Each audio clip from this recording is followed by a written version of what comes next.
Welcome everybody to our final live match coverage for today. You're watching live coverage of Capital Classic 21 presented by the Bradon Green Companies.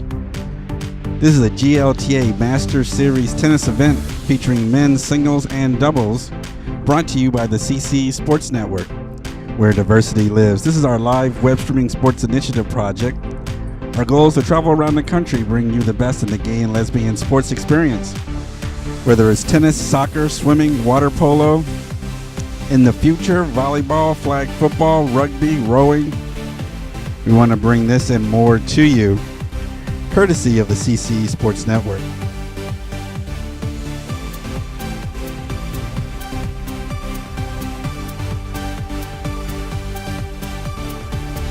Today's broadcast is sponsored by Bradon Green Companies.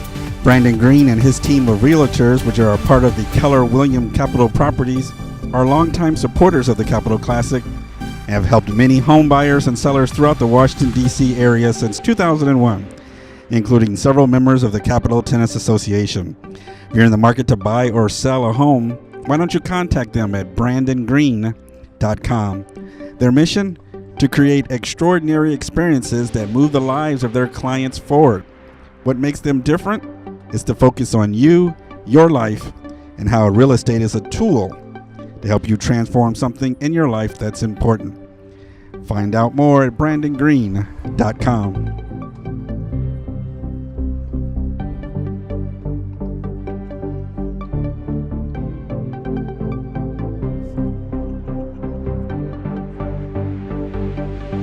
The CCE Sports Network can't survive without support from the many LGBT athletes, fans, and supporters across the country. This broadcast is also made possible in part by viewers like you, so we want to say thank you. Your donations and your support allow us to continue to travel around the country. In the last 16 months, we've done 12 live broadcasts. We want to thank you for your support. If you want to know what's coming up next, or you want to get a chance to donate to this historic project for the gay and lesbian sports community, we invite you to head to our website, www.ccesportsnetwork.com. Any donation will help us achieve our goal for the remainder of the 2013 broadcast season. My name is Thomas Garnett, executive producer of the CCE Sports Network. I want to thank everybody for joining us all day today. We've been bringing you great matches here from Court 1 at the East Potomac Tennis Center.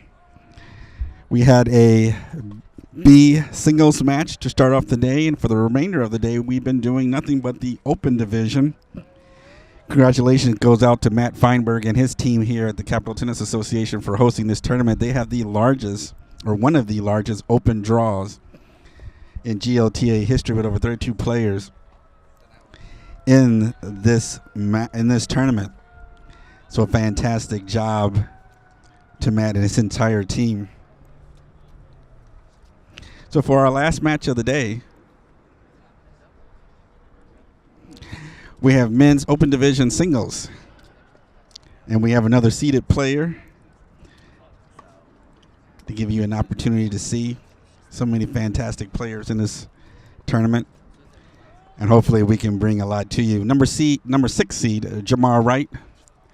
He's in the upper portion of your screen. He's going to be battling against Seth Pamperin. He's in the lower part of your screen.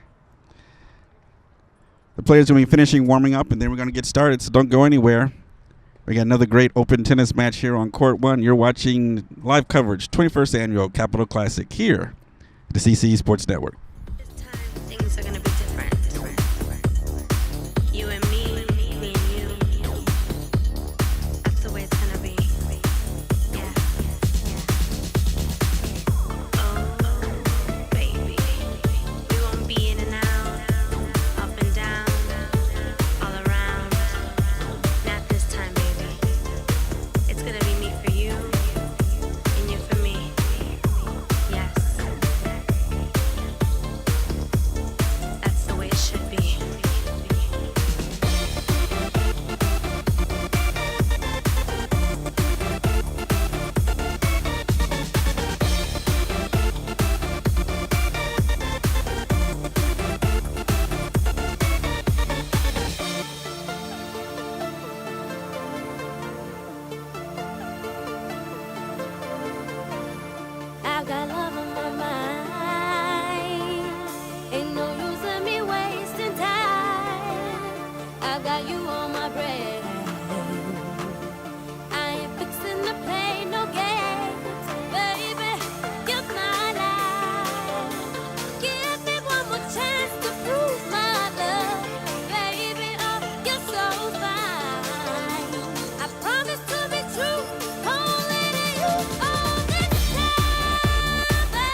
So we got a special treat for all you guys for the last match of the day. Joining us in the booth is the tournament director himself. Hang on. Is your mic on? Glad to be here. No, turn your mic on. Oh, sorry. Hey guys, There you go. I'm glad to be here finally. It's been a long day with a little bit of rain, but I'm here now, and we're actually going to be watching Jamar Wright and Seth Pamperin. And introduce your cohort that's with you. And next to me in the booth today is Jess Goodall, a South African who's playing his first GLTA tournament. So he's going to take first-time commentary as well. Thank you.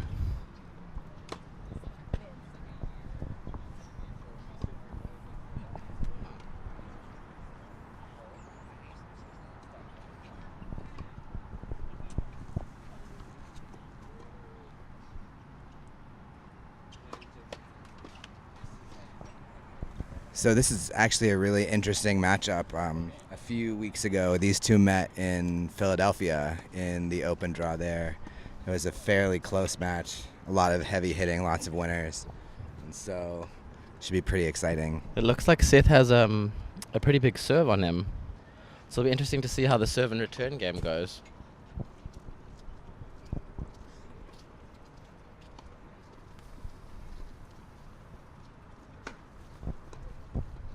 I mean, you can see right there, Jamar having a little bit of trouble returning that ball.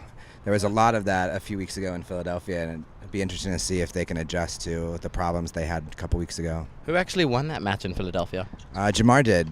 Two close sets. I think it was 7-5, 6-4 or so. Wow, that is close.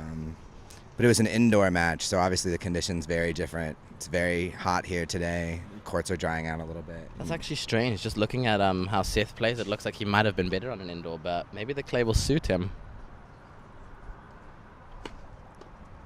One of the benefits that I'm seeing is that big serve comes pretty close to the lines, and on the clay, he's going to get a bit of a bounce up. It can be a little confusing for the returner.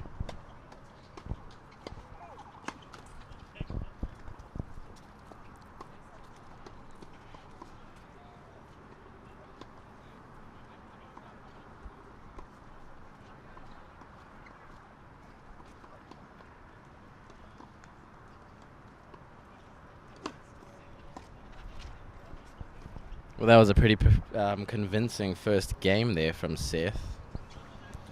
Quick love hold.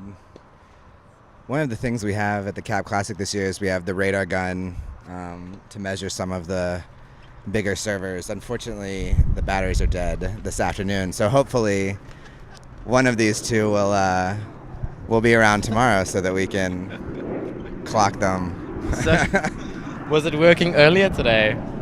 You know, there's a long list of things that tournament directors have to do, and you know, a couple days before the tournament, I made the list, and I didn't put batteries on the list. And you forgot my instant replay machine. I was going to give folks instant replay as well. I guess that's not on the list either. Yeah. So I'm not a perfect tournament director. I'm just trying to let you all have some fun. Well, it's been fun so far. A slight earlier scare with the rain, but just some drizzle, and that was Yeah, it. it's Just got a been- little short delay. The conditions have actually been really challenging today. It's been raining and wind and swirling wind, and then it's really hot, and it's been quite fun playing in them, though. Beach yesterday, because yesterday the humidity was out of this world. Yeah. Yesterday was a so torrential hot. downpour, which was actually pretty good for these clay courts. We haven't had much rain recently, so they've been very dry, and they play more like hard courts. And with all that rain yesterday, they actually played like clay courts this morning. So Bobby Sharp in the chat room was laughing at your dead batteries for the radar gun.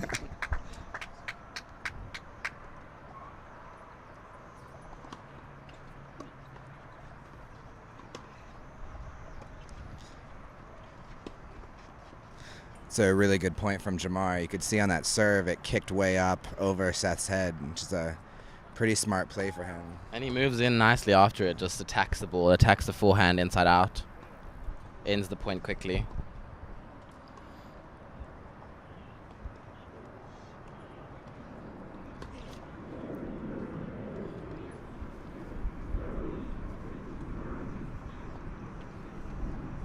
Are any of these players seeded? Jamar is seeded. I believe he's the 6th seed. Jamar has had a lot of success recently at some small tournaments, which has really helped his ranking.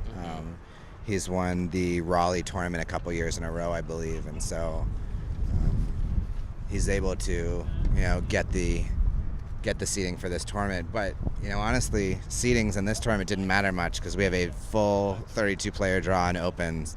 I know some of the seeds weren't so happy about that, but Well, we've seen some seeds drop early on. I mean, it's a tough draw as it is, but it's nice to hear that he's won the Raleigh tournament. It's like my home tournament where I stayed in the summer, and that's the part of the club that I'm from. So it's looking forward to it this year too. Yeah, speaking of the Raleigh tournament, I think I've played it 4 times. The tournament director there, Andrew, has been amazing, and I think there's a new tournament director this year, Jeff Strickland, who's actually playing in this tournament, and he was featured in the morning match. He's a great guy, so I would encourage those of you out there watching to visit the Raleigh tournament as well. It's a really great event.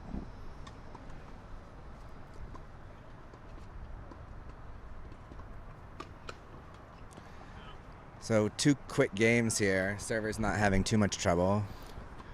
Yeah, good holds from both. Settle the nerves.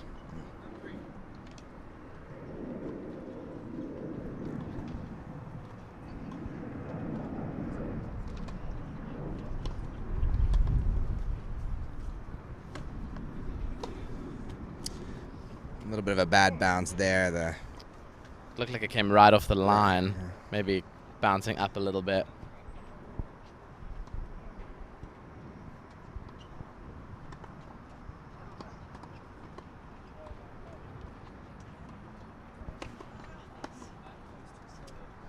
There's another really big serve from Seth. What's up? Yeah, the one with the hat and the tank top's number 2.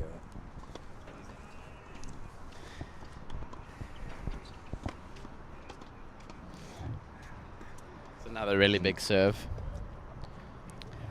The commentators here are actually in for a really big treat because there are 4 consecutive courts of open players. Or maybe, 4 players in a row, and it's some really high-quality matches.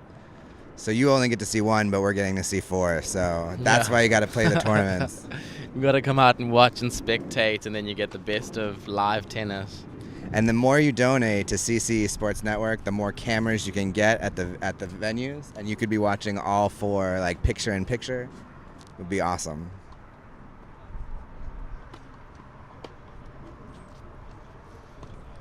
Looks like Jamar gave him a little bit of a call there, but those serves are coming so hard. It's difficult to see. It's a little difficult to see.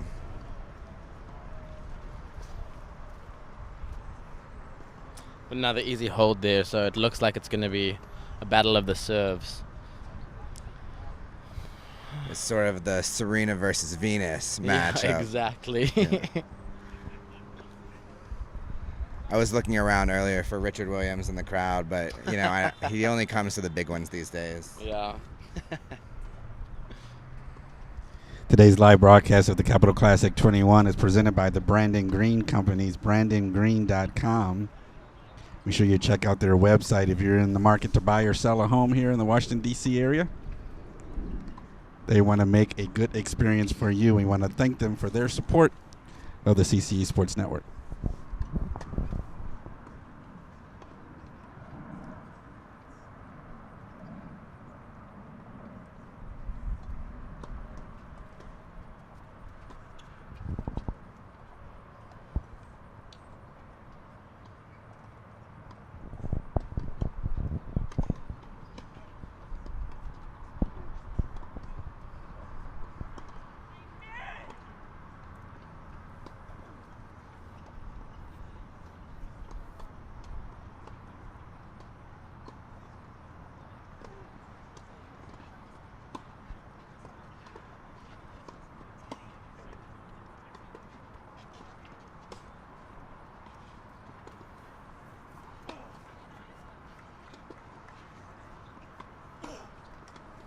It was a good point there. Jamar chasing down some really nice backhands from Seth. He's a really just fundamentally pretty backhand. It's fun to watch. Yeah, it's really nice to see how he's attacking on the ball, but a little bit too quick from Jamar there. Just making him play that one extra ball.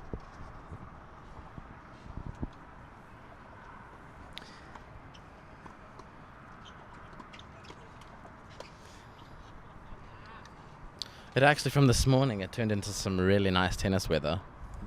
I agree. It could use for a little more cloud cover for the serve, but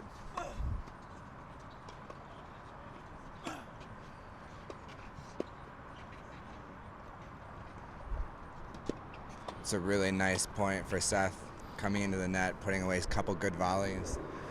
You know, that's one thing I can say about Jamar. I know him well, and he will leave everything he has on that court. So he can't, you know, think about the winner and watch it. You got to be ready to hit another volley. So it's good that Seth was paying attention. Yeah, it was really nice put away too.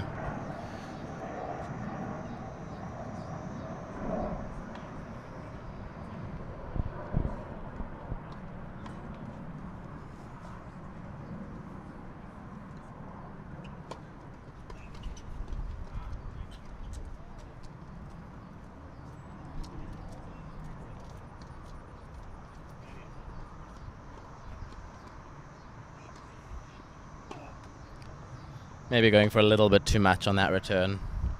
It was a good second serve, pretty deep.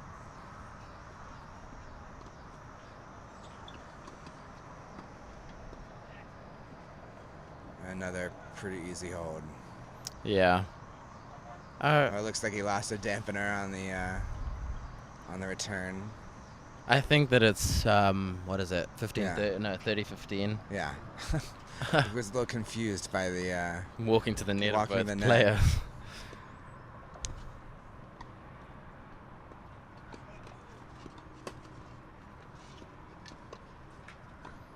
Oh, and with that one deep, maybe this is the first opportunity on serve that we have for the returner at 30 all. Yeah, just looking at Seth's return, he's very aggressive.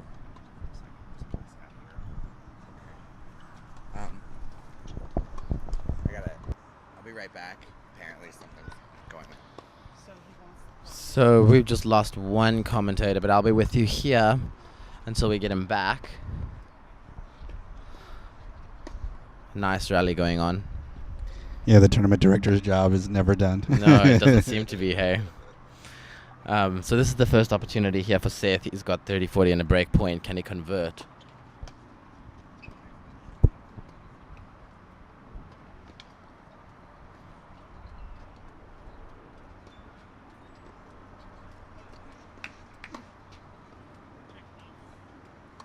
It's a really nice return. It's nice and deep.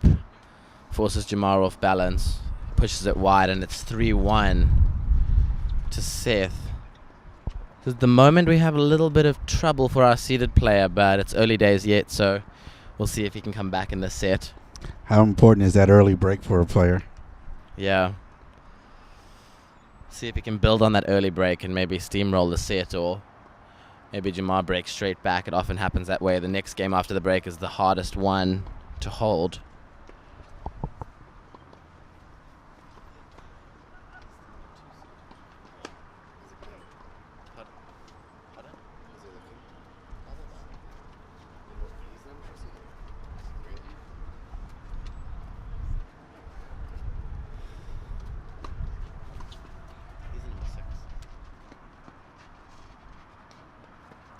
It's just really nice play. He seems to be thinking really clearly on court today. A big serve, a short return, followed by a little dink drop shot. Yeah. The ball catching on the clay and just stopping.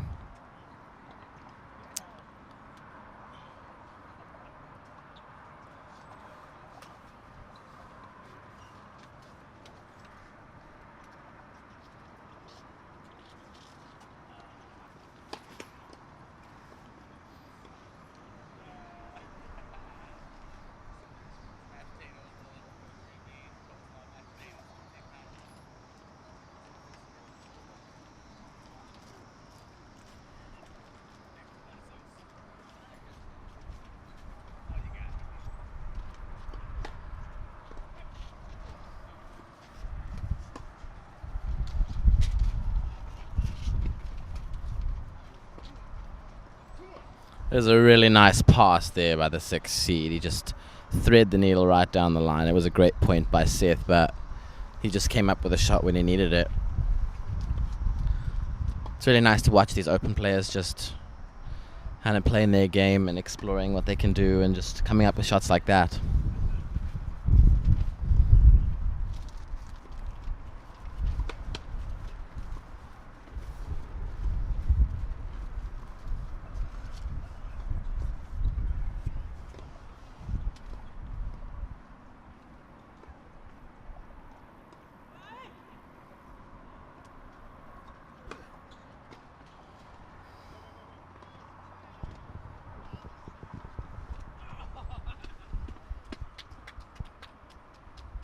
It's another big serve. He's definitely dictating the pace of his game very well. Yeah, on that the clay, it seems like Jamar is just struggling to read that serve. Struggling to get it back. And you're right, he's completely dictating the point with that serve.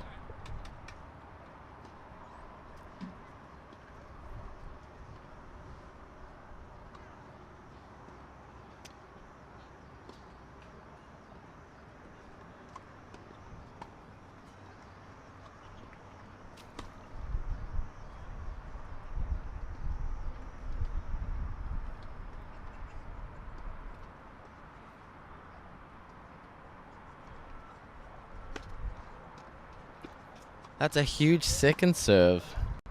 And Seth consolidates the break of serve and goes up 4-1 in the first set. So it's a really good start for him. It'll be interesting to see how Jamar tries to find a way to turn this set around. Yeah, because if Jamar is not careful, he can get away from him really quick, and before he knows it, the set's over. Yeah. You're watching live continuing coverage of the 21st Annual Capital Classic Tournament here at the East Potomac Tennis Center. This is Court 1. Broadcast is presented by the Bradon Green Company. I want to thank them for their support of the CCE Sports Network. Where diversity lives, this is our live web streaming sports initiative project. Our goal is to travel around the country, bringing you the best in the gay and lesbian sports experience. Our next broadcast looks like it's going to be the Las Vegas Fall Classic in October, followed by Tech in November. So we got some more great tennis coming up for you.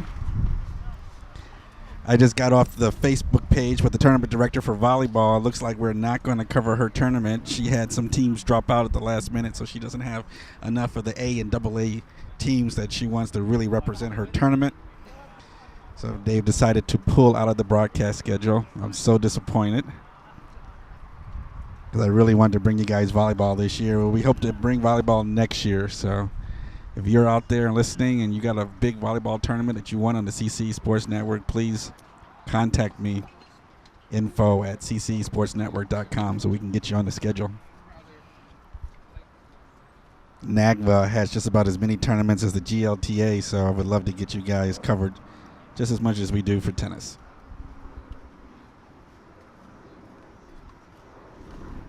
A wry smile there from Seth. He knew that that backhand needed to go over the net and make Jamar play at this point of the set.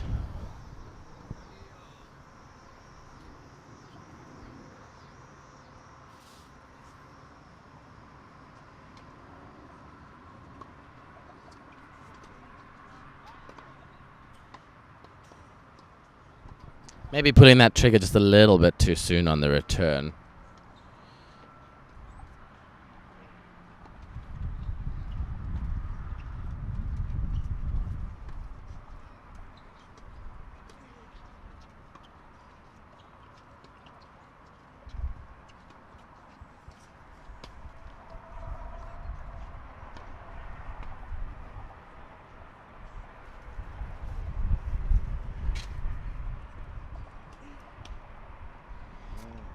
An untimely double fault.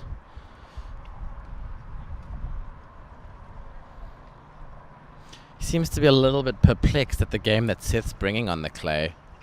Maybe going for a little bit too much on that second serve.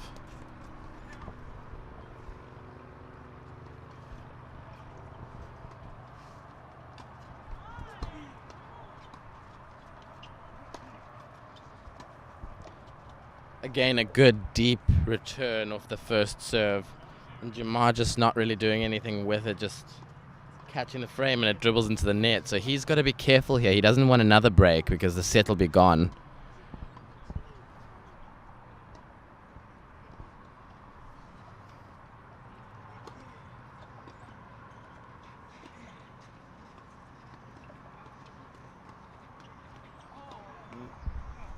The lucky bounce, the ball stays in play. Oh, that's a beautiful little touch volley right there. He dictated that point from the very go and had a lucky net cord that dropped in and then followed it into the net and just dink volley galore. It's like Jamar is playing defense. His whole he's entire been forced back onto the back like his back foot, and he's going to have to find a way to get into these rallies and be more aggressive, I think.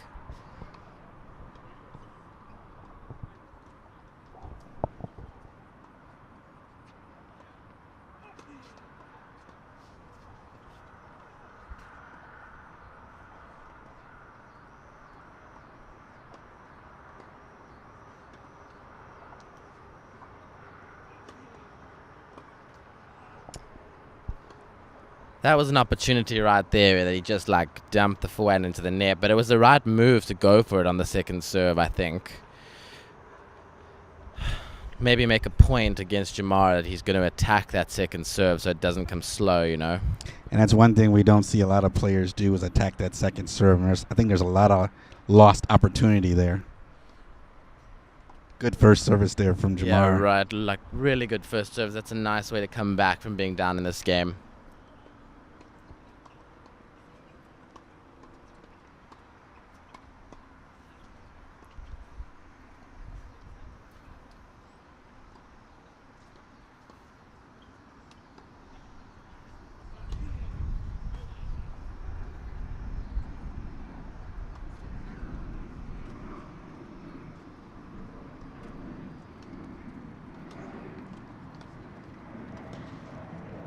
That's a big return right in the corner. Not much Jamar can do about that. It was just really well placed. Nice and deep, forced him at least 8-9 feet off from the baseline in the back. Yeah, and then he's just in a defensive position. So even if he does get that ball back, Seth's right there on top of it to just put the next one away. I really like how Seth has come into this match. Like he's coming with a purpose to hit the ball. But that's another good first serve from Jamar to take him to game point.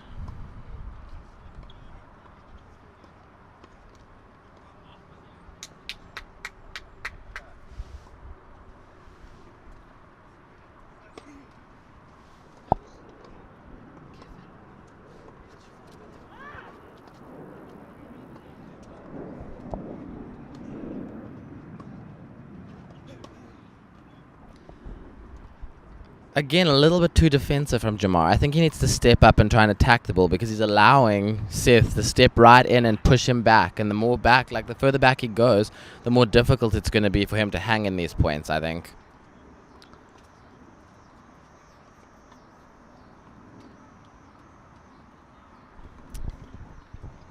So it's deuce again.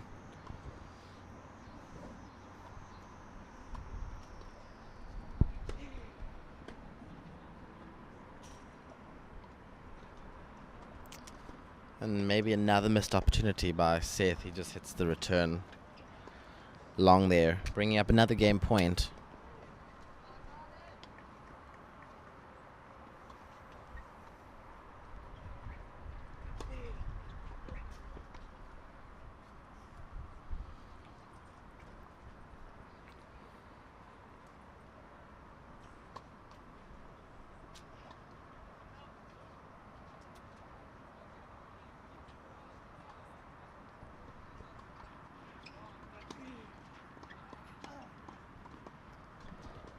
And that double fault takes the game straight back to deuce. So I do think he's feeling a little bit of pressure on that second serve because it looks like he's going for a little bit more than he was in the beginning. And it's all due to Seth's big returns. Like he's hit a couple of big returns and it's forcing Jamar into going for more on that second serve and making those double faults. All defensive play. He's playing totally defensive. Not the aggressor at all in this match.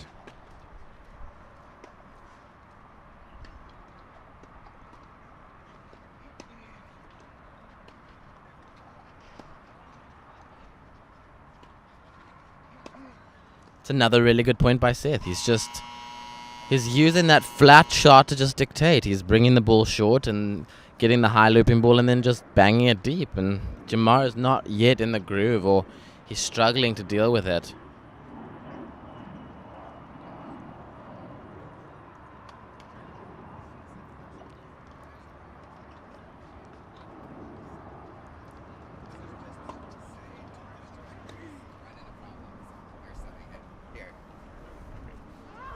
He's got a sub in. We have a police problem. Oh dear.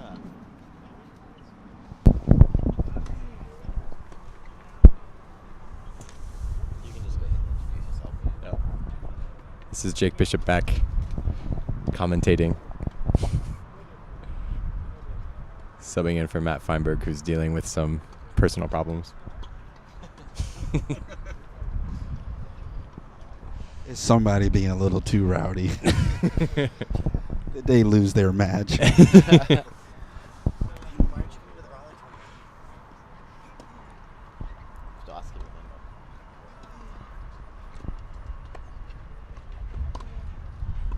Oh, that's a great shot. Yeah, nice pass right there.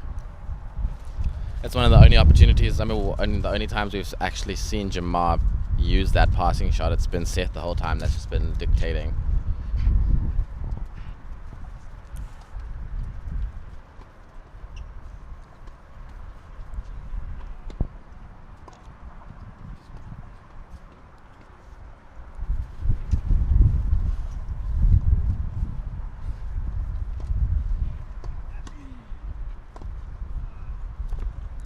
And that frame is the game.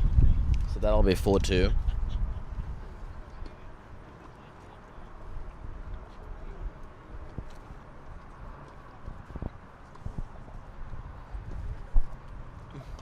Seems like he's hitting a very even ball. The conditions have gotten a little calmer than they were a couple hours ago.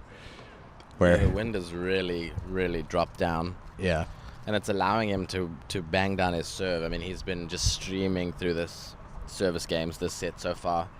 So it'll be interesting to see if Jamar can get into it. But, I mean, he's hitting lines and like that. Just a great serve. Difficult to do anything against that. It's a huge serve.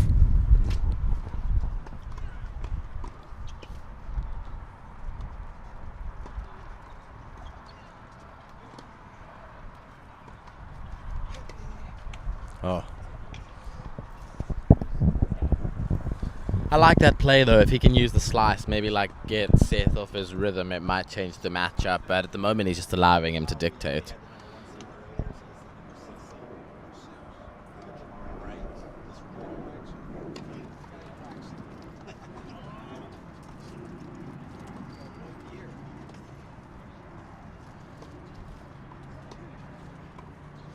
So really pretty. Really nice play there. Well, the thing is, too, Seth and Jamar actually played a couple months ago in Philadelphia. Yeah, we discussed indoors, and it was Jamar that won in straight sets, but it was close. Yeah, it was a close match, and it was a situation where Seth had his serve was just so on, and he could really hit it anywhere he wanted to. There's no wind, no sun to deal with, and it doesn't seem like that's much of a factor today, though. He's just serving great. Yeah, he's really serving great, and he's been serving great first and second serve, so it's difficult for Jamar to get into his service games at all. Yeah. As we say that in double fault. It's the commentator's curse. Yeah, It's the jinx. It really is. As soon as you say something, it just the opposite happens. Commentating, guys. I was watching a little bit from my office over there. Oh, yeah? Yeah. We're glad you like it. No problems? That was good. Still been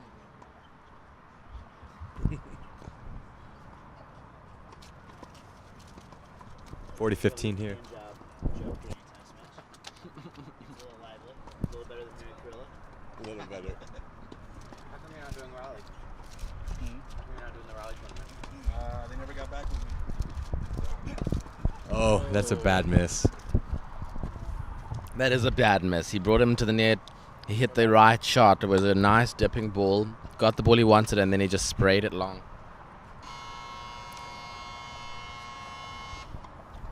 But, you know, sometimes when you've played somebody before and you have that sort of narrow loss, you refuse to lose that person a second time. Yeah, I mean, I know all about it. Like, I hate to lose people twice in a row, and I make sure that I don't. So maybe it's a revenge match for Seth. So Yeah. we'll see if he can keep this kind of play up, because it'll be difficult for anyone to get into service games with him. Yeah, you just it makes you focus just that little bit more and make sure you hit those serves. And let's see. So let's see if Jamar can serve and stay in this first set.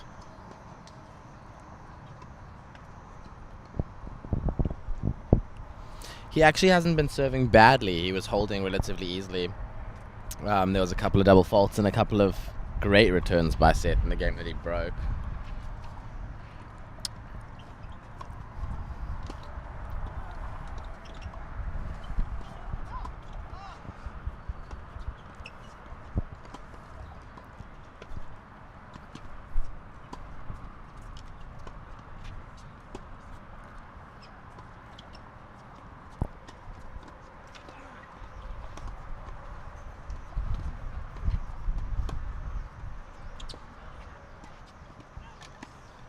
Oh. Dumps that into the net for a 15-love lead for Jamar. And Jamar, he likes, it seems he likes the pace of Seth to a degree. He likes the ground stroke pace of him, I think. I'm not sure that he likes the surface pace too much. But I agree with you, and it kind of perplexes me. I would have picked them opposite. I would have picked Seth winning the indoor match and Jamar maybe winning the clay, because it slows things up, and he has more spin on his shot. But I mean, he still has time to get into this match. That's a beautiful shot. Wow. That really is a nice drop shot. Really good hands there.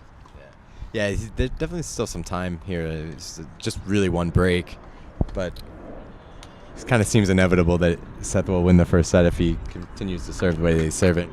Yeah. But I actually played Jamar last round, and his ball kicks up so high on this court. The way that, especially the court is pretty dry. Yeah, it's been really for dry. a clay court, and the ball kicks up. If you hit with as much topspin as he does, it kicks up really high. Well, we were talking about the conditions today, and it is really different. Like this morning when we played our first match, it was really soggy and heavy ball, and the courts were like real clay. And today, like this afternoon, it's been really dry, so they're kind of like a hard court. Right. Just gritty, and it bites the ball.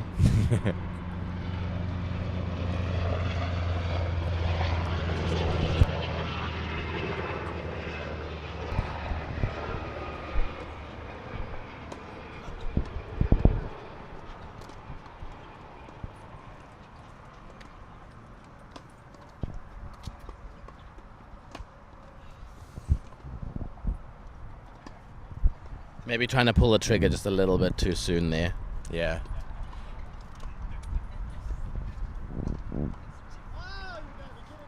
And so that's a good hold there. So it's going to force Seth to serve out the set, which we all know as tennis players can be a daunting task sometimes. Exactly. Especially, like we said, in the situation where he's kind of playing for revenge a little bit. Yeah. To prove himself to Jamar. Jamar actually ended up winning that tournament, and that was his hardest match by far. Was that a Master Series or just a smaller tournament? It was just a smaller tournament a couple months ago. So there's a lot more at stake here with a lot more points and stuff. Oh, that's for sure.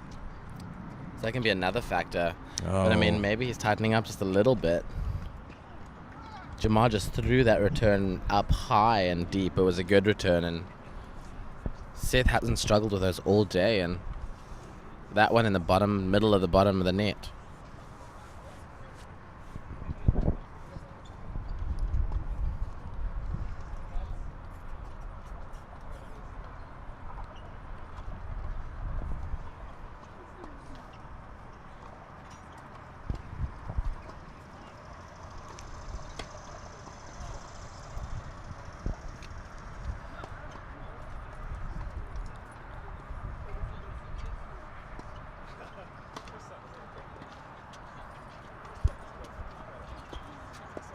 That's a pretty shot. Yeah, it's nice. You see, he senses that Seth's a little bit nervous, and he's using it. He's not quite hitting through the same ball or serve as he was in the earlier service games. And he put himself in a good position because that was a strong second serve. Mm-hmm. Really was.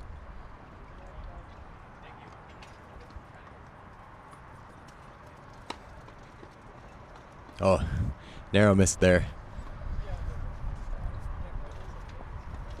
Nothing worse than playing a really good string of points and then giving away a free point. Especially when it hits the tape. Yeah. That's the worst. That noise. The noise it makes. You just want to scream. Just feels so good coming off the strings, and then it just like thumps into the tape.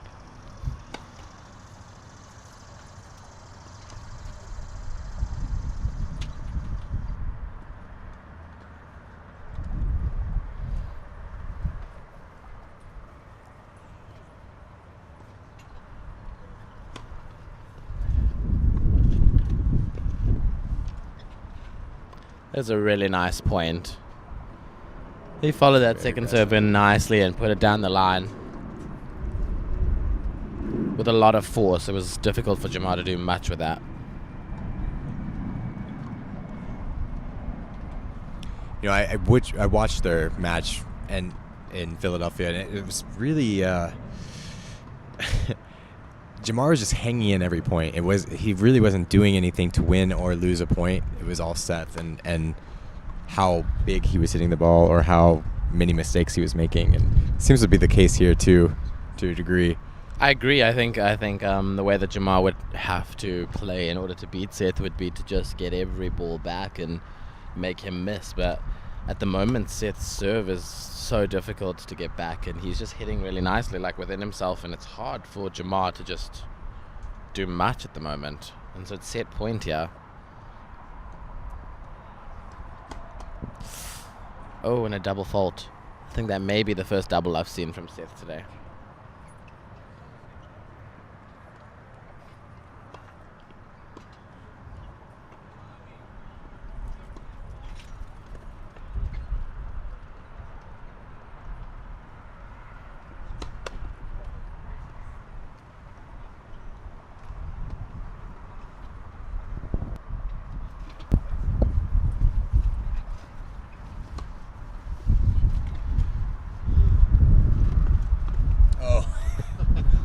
A slip there, but he gets away with it.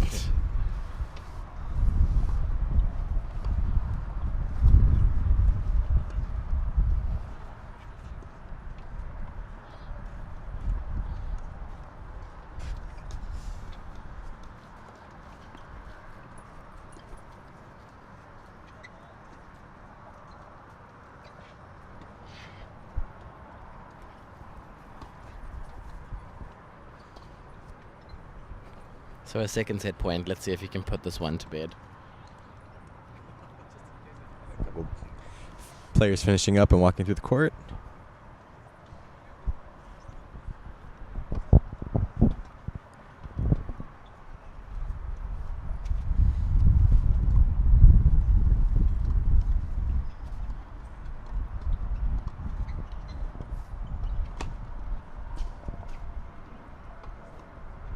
See how tight the second serve is.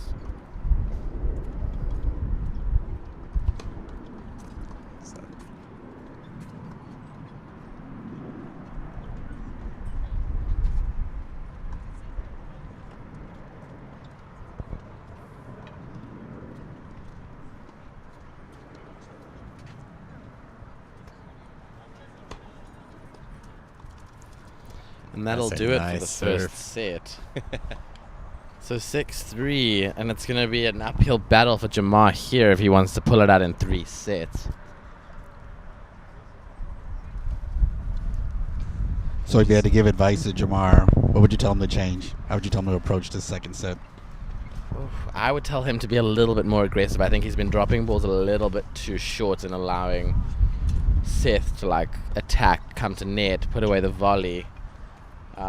He started doing a little bit more with the return, floating it deep, and there was a few misses from Seth of that. So maybe just an aggressive defense. I don't know if that exists, but we'll go with it. I think that makes perfect sense. I think that's exactly what he needs to do too. And I think he, obviously keeping the ball deep, like you said, is a good idea, and it's easier said than done, given the conditions right now. But I think the other thing too is maybe giving him some more shots right up the middle and taking away some of this opportunity that Seth has. I think the hard part is just that the serve is so good, because he's fine on his own service games. It's just that one break made all the difference. I think he in this set he's going to have to just concentrate on his service games like a whole bunch more. He can't afford to get down an early break, because then it's just in Seth's hands to run away with the whole competition. So he's really going to have to concentrate here in the early stages of the second set to hold and keep it close. Ken Morris in the chat room says, tell him to call foot faults. I've taken a staunchly anti-foot fault rule stance, because as a notorious foot faulter myself, I realize that doesn't have much of an effect on the outcome at our level. Oh my goodness, I'm anti-foot faulting just after watching Serena Williams' tirade. I'm scared someone's going to That's pretty. That was really nice to watch there. It was just great.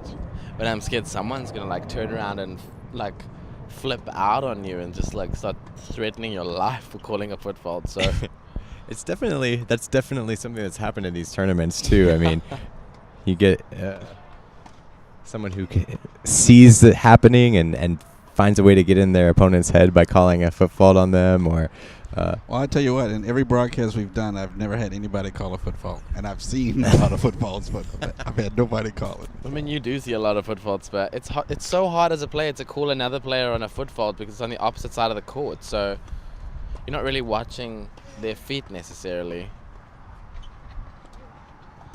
That's really smart from Seth, just changing the grip and pushing the slice deep. I just think it's also a pretty pointless. It's a pointless thing to call on somebody. I agree. Even it doesn't give any real advantage, and it just serves to. Well, I mean, get in unless somebody's they're head. standing like they have a full foot inside the. Yeah, And But that's what Ken is saying in the chat room. If it's obvious that it's a foot fault, it probably should be called. I mean, if it's really a obvious, but couple if your inches. tiny little toe touches, it's like a little bit of a waste. It creates drama between players, and that hit the frame, and that's an easy put and that away. was really smart of Jamar to be patient on that. Make sure he got a good hit on the ball instead of just rushing it. I think especially when you've lost the first set and you've got an easy ball like that, it's the best time for you to shank a ball that's really easy. Exactly. Dan, the commissioner of the GLTA, is watching, and his comment is, you can't call a foot fault, but you can warn them and ask for an official. But I agree with Jake, they're not coming in behind the foot fault. So I guess if somebody is consistently foot faulting a lot, then you tell the can call tournament the director you want an official, and then I think those are the real rules, but I think there's sort of an unwritten rule that you should just be a little little generous on that. That's not something that you need to be calling, and it's not something that's really affecting your game. You should just play your tennis rather than. I mean, in all the years that I've ever played tennis, and I've never called a foot fault on anyone. I just don't see the point. Unless they're literally taking an entire foot, like I said, stepping in, then there's really no point in doing it. It may make more sense in doubles when people could be rushing the net and using that as an advantage. But even then, we don't have Flash Gordons on our court here. Yeah, exactly. Usain Bolt sprinting to the court. what? We don't have 105-mile-an-hour serves here, and So that was a really good hold there. Like I said, he held right at the beginning, and it's good because he's serving first, so he needs to stay ahead if he's to stand the chance of coming back in this match. I think at the end of the day, it's all a gentleman's call with the two players, because the GLTA rule is, all controversies and stuff are done on the court between the two players. So I think the point that Ken was making is that, and like Dan said, you can warn them, call the official, because that option is there. But then I guess if you have a gentleman's agreement on the court, and you go from there. I don't know.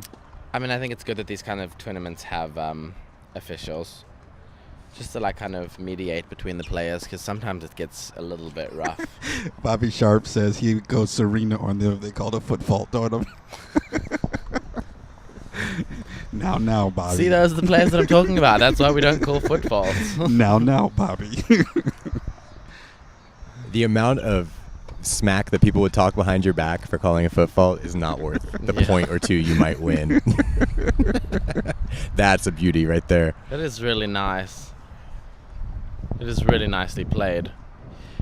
But It's a really tough shot. it does look like Jamar is maybe getting into the serve just a little bit more, like reading the serve and getting the return back, because in the first couple of games that Seth was serving, he was definitely not even getting the serve back. And the last service game in this last set, he definitely floated a few back, and here we see at the start he's getting that serve back a little bit better.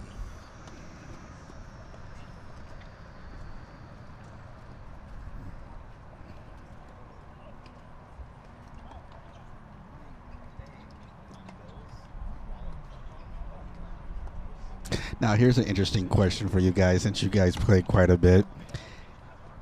I remember when I was playing tennis many years ago, I would stand 6-8 inches off the baseline, so I knew I would never foot fault. Is there an advantage to hugging that line when you're serving? Like, is it a mental advantage? Is it a strategy that you were taught when you were, taught tennis? What's your guys' thought on that? I think that when I was taught tennis, like, if you step back, it was only if you like really badly foot faulting, but I think that you do lose a certain amount of power because it's obviously serving from further away. I guess it's different for everyone. I mean, that's just definitely the case for me. I, like I said, have that problem with my right foot. I will step in to the court with my right foot, which is obviously not something you want to do. But would you lose anything by moving back? So I did step back and tried to fix the problem that way rather than changing my service motion. Right. And I do notice that I have a little less power in the serve and a little less pop. So. I get maybe it is different for every person. During my time, I felt like it didn't really affect me that much. Yeah. And I was a power server. Mm-hmm. I mean, I think it's just different. Different people have different service motions. Some drag their feet forward, some just stand in the same spot. So, I mean, if you're going to drag your foot, it might not change it. But right. I know for me, maybe that's why it worked for me, because I wasn't a foot dragger. Yeah. It was just up, and then I used all the power in my arm and back to get the serve in. It's interesting though, because it's probably the rule that is the least officialed in tennis. Actually, is foot faulting. Is what now? It's the least officialed, I think, in tennis. Like, most people won't call a foot fault, and most officials won't call a foot fault. Don't tell Serena that. Yeah, so exactly. Serena gets called all the time. I know. I was watching the U.S. Open, and I was like, why are you calling foot faults on her? Like, I wouldn't be calling foot faults on her after that. But they're paying that line judge for that. I mean, it's true. Right? So pretty sure those line judges are they're having bets to see which one will get her to explode. Oh, stop.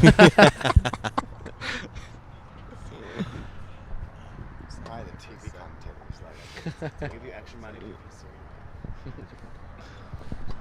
Yeah. I think Ken Morris has got a question for us. He got a great question, but he hasn't put it in the chat room yet, so I'll tell you when it comes up. And yes, Ken, I totally agree with you. That's why we moved to this new format, because we wanted to do chat as part of interactive with the live streaming. So I'm glad you're digging this. It's one of the reasons why we changed over the last couple of broadcasts. So he says, is it legal to constantly wear tape on your serving hand like Nadal?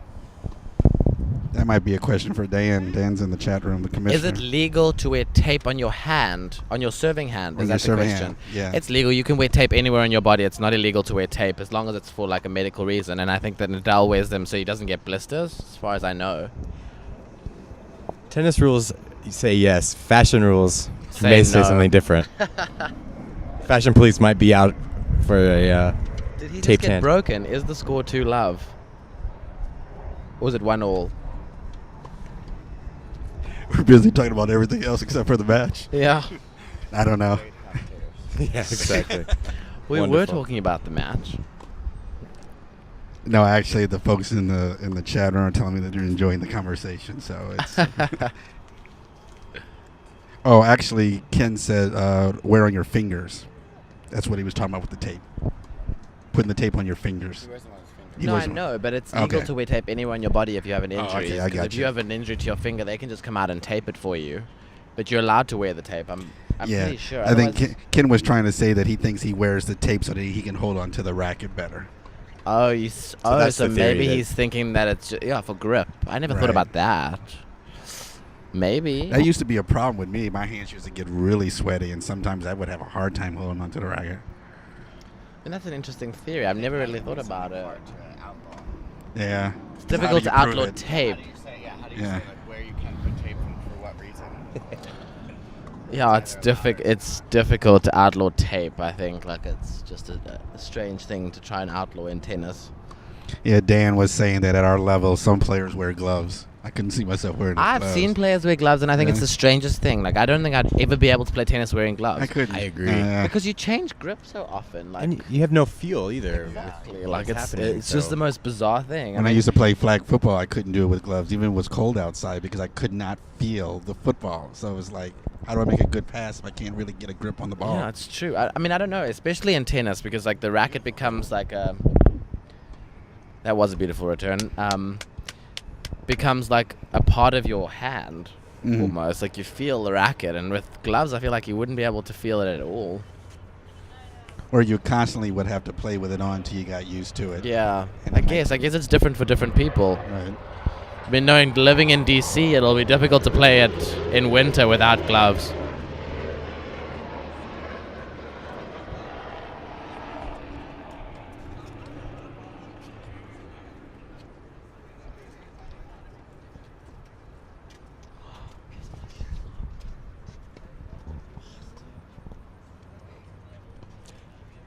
We'll get an update on the score on the next player break. It's 40-30 in this game. Back to the Jamar match. just said. Oh, good. Oh, That's right a off the line. nice serve. Right off the line, right over his head. That was a good serve and a nice hold. I think that it may be 3-love.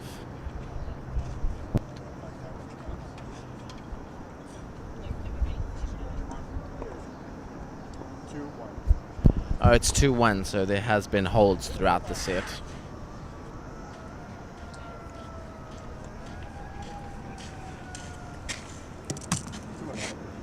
We promise we'll be better about actually paying attention to the score as a Actually paying chore attention to is the match. Yeah. It's just that this conversation's been pretty riveting. I know, it kind of got away from us, to be honest. I got lucky when we were doing the swimming championship in Seattle. I had a production assistant with me, so he would keep track of all the wins and times and stuff. So he would key it in for me. I don't have that right now, so I was like, if nobody keeps track of the score, we never know what it is.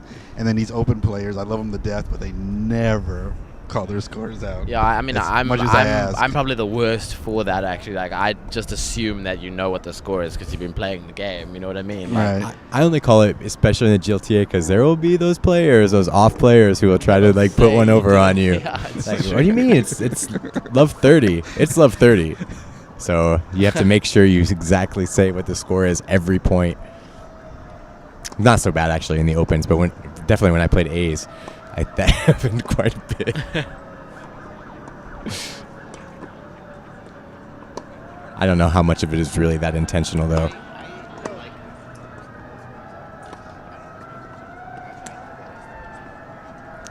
Yeah. I think a lot of the times I will also just to like play my game. I'll lose myself in the score and have to ask the score. But most people have been really good about it here so far. Yeah, the only reason why I mention it is because it's just easier for us. Yeah. Because if something hits the line and I can't see it really good because I'm stuck behind monitors and stuff, then it's hard for me to make the correct call Yeah. to folks who are watching. On that, actually, I think that it looks like Jamar is maybe taking our advice and becoming a little bit more aggressive with his defense. He's actually also he is going up the middle a little more and kind of cutting off the things that Seth can do. And during there's a also point. like a couple more errors like creeping into Creeping Seth's in, for game. sure. So he's just got to hang in there and hope that that doesn't happen. Yeah. That serve had so much action on it, and it hit and the it was- line. Yeah, off the line. It caught the back of the line, so it didn't bounce up as high as he probably expected. Bounced away from him, and he just caught the edge of the frame.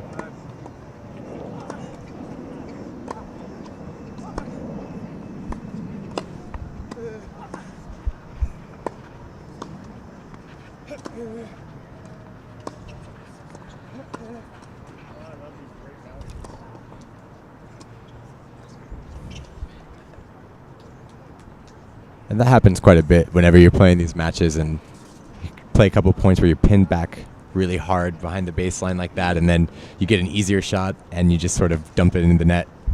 Yeah, Jamar. You hit the easy Don made the comment. Jamar keeps running into his shots. Yeah, that's for sure. Well, I think the thing is, too, the wind has changed so much in the past 40 minutes. Yes, there It's is gotten no wind really right now. calm, Yeah. really calm out. And when you're used to playing in the wind and having to adjust on each side of the net, whenever that wind goes away, it's really difficult. Sometimes you just over-adjust when there's no wind. It's, Right. Now, how easy is it for you guys to adjust when the conditions change? Do you find yourself waiting a game or two before you adjust? Not very easy. Yeah. I hit the ball pretty flat, and so I really dislike the wind. Like, I really dislike the wind. But it is difficult to do those adjustments. You know, those adjustments are just like little things that you learn to do in tennis, and it is difficult. Oh, like that. That ball did not go. It took such a weird bounce. Oh, and is this break point right here? I believe it is. Or it may have.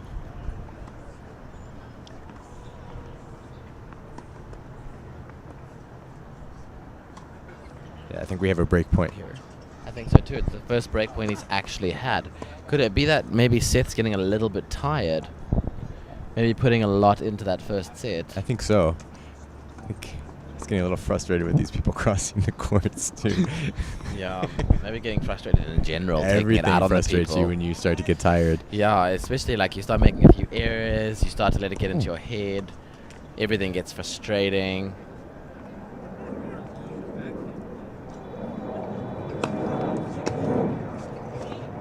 That's a nice serve. That is a nice serve. It's deep in the service box, like just before the service line, so it's still safe, and it's big enough to just force that error.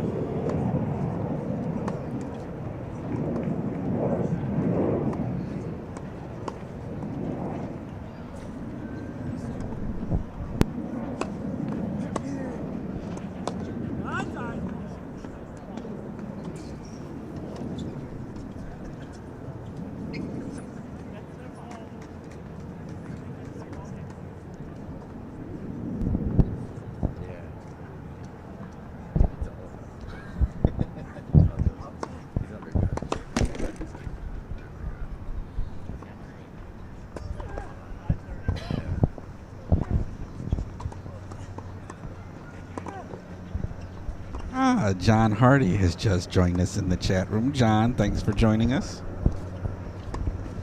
from Florida.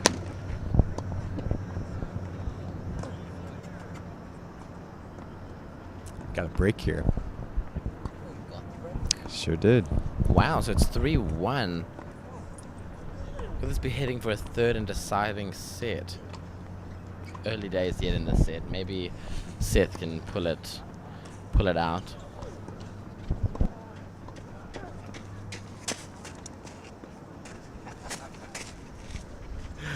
So Ken in the chat room goes, "Who's the cutie with the accent? Love his voice."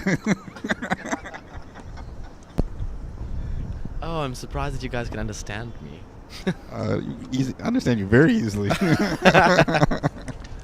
I was actually commenting earlier when I heard you screaming during your match, or shrieking is what I called it. Yeah. And I said that, it really highlighted the international nature of our organization. So now I shriek with an accent. I don't only talk with an accent, I shriek with one. Everyone needs a good shriek, and if it's got an accent, all the better.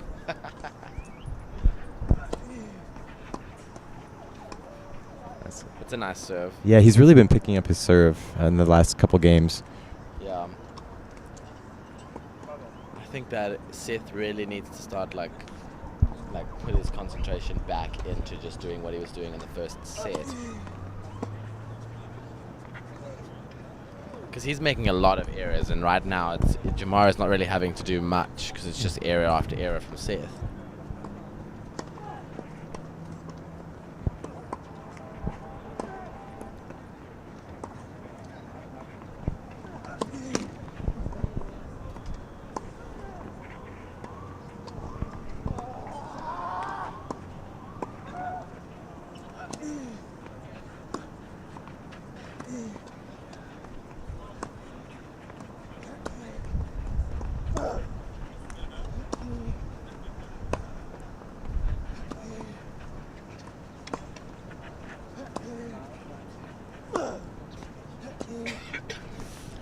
It's a nice point. I like the change up from Jamar, but it was just Seth kept banging that ball down, and eventually it just got to Jamar and he missed in the net.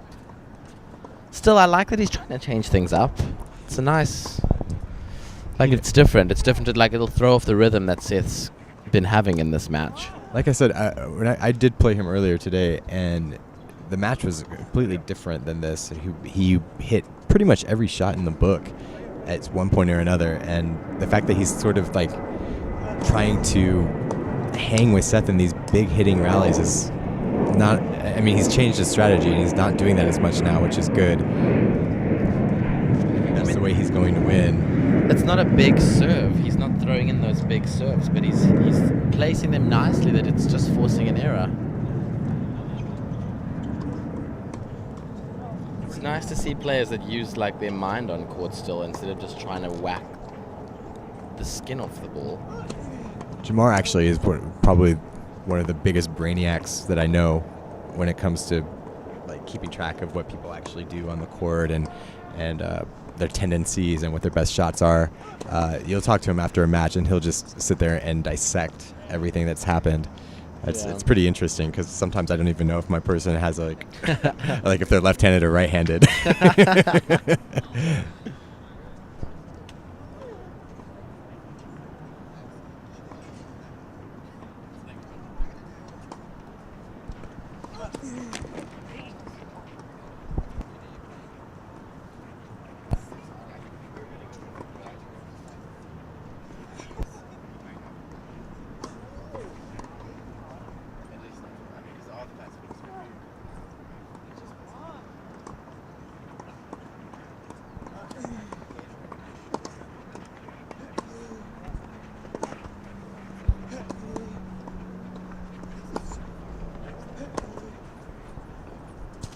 And that one goes long. We've got another break point here to get back on serve. This would be really important for Seth to get back on serve straight away instead of letting Jamar consolidate, because it'd be a big uphill climb in this set like Jamar faced in the first, but he has to attack right now.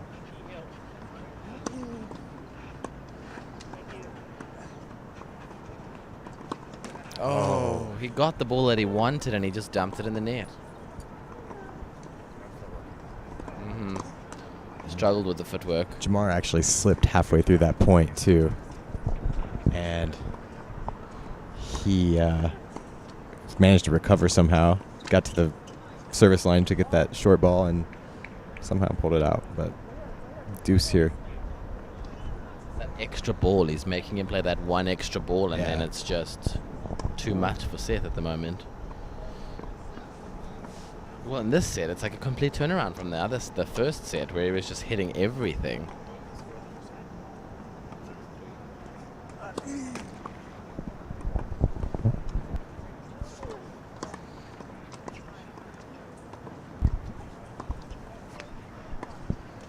It's that time of the day where all the doubles teams are out in their matching garb. Oh my God! Excitement in the air again. It's funny that you make fun of it because actually me and my doubles partner are playing in matching Venus Williams. 11, huh? Wow. No, I love Venus Williams.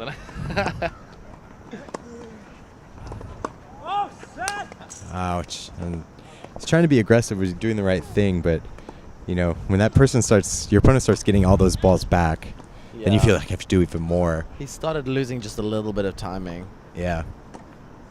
He's got to just try and move those feet, like keep those feet moving like they were in the first set. Oh, that's a frame that goes long. It was not a great return either. I think that was all Jamar's fault. He may have expected it with more pace.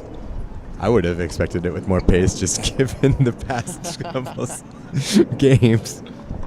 Yeah, sometimes though, throwing that odd ball and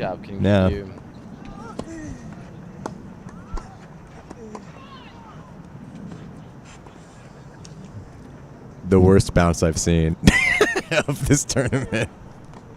A total whiff. I thought it was out. My goodness. That's why I thought he didn't hit it back. In another life, maybe. Oh my god. That ball. These clay courts are really like, it's a challenge to play on some of them because they have divots and the ball can hit it and fly in a different direction. So it's like action tennis. Yeah, I think there was a divot in the court, but it was also like touching the line, and that caused it, and it hit right in that spot where it just died. The ball totally died. Game point here for 4-1. And that's a nice serve. It's nice and deep, and it got up on his backhand, so it's difficult to return that. If you're Seth right now, you're really frustrated because you were in total control of this match, and then Jamar keeps getting a couple extra balls back, and all of a sudden you're down 1-4 in the second set. And keeping himself in this match, and it's nice to see. But if you're Seth at the moment, you've just got to think it's one break. Yeah, if I definitely. can hold here and break and hold, it's right back at 4-all. And I mean, how many times do you see that when you're watching the pros on TV? And like even watching people here, it's just one break. The 1-4 break just sounds like a big deficit, but it really isn't. Yeah.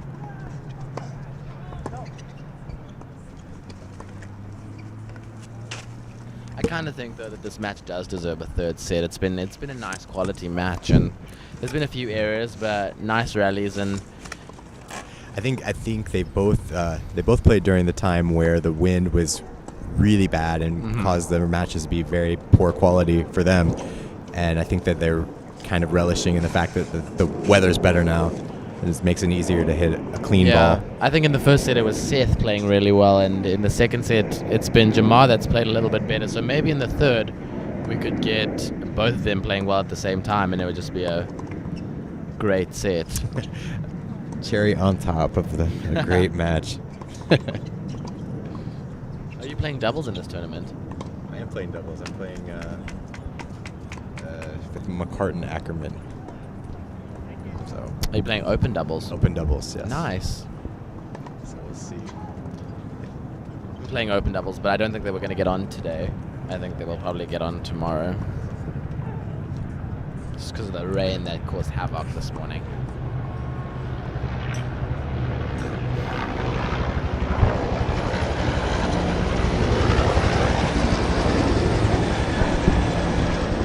The fashion police are overhead. Arresting a couple of egregious outfits that we've seen.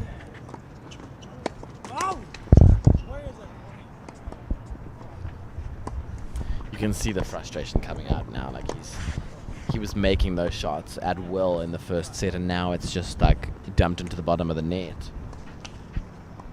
Just is maybe not moving his feet as much as he was and getting up to the ball. I think that is the problem. He's trying to hit with the same amount of power, but he's not really in position to do it, and so it's sinking into the net or just going long.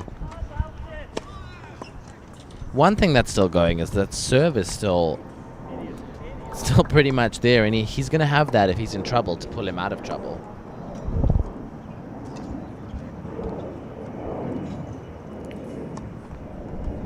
John Hardy is asking, I'm not sure which person he's talking about. Is that 11 gear from the men's line? 11 gear? I don't know what that is. The 11 gear? Like the Venus and Serena? Oh, that's what he's saying. Venus Williams. It's the Venus Williams gear? Yeah. I have the blue one, and we both have the blue one. So is it tube top? No, it's right there, look.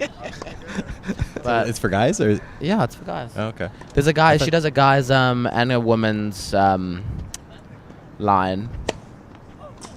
I really like it. It's really nice material and stuff, but it comes in really cool colors too. It's not like this boring tennis stuff that you get in Yeah. like black, whites and stuff, but it's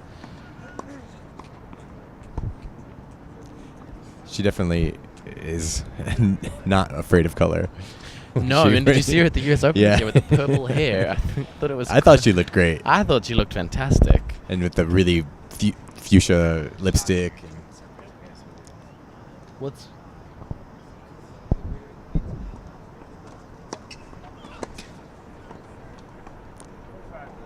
I'm actually not opposed to the matching outfits. I know that I've sounded pretty critical of them, but I just I actually like him. I think it makes a good team effort. Yeah, I Yeah. think that the matching outfits actually make it like a team thing, and that's what doubles is all about. It's working as a team and just like creating a team environment, and I just think the doubles just creates that.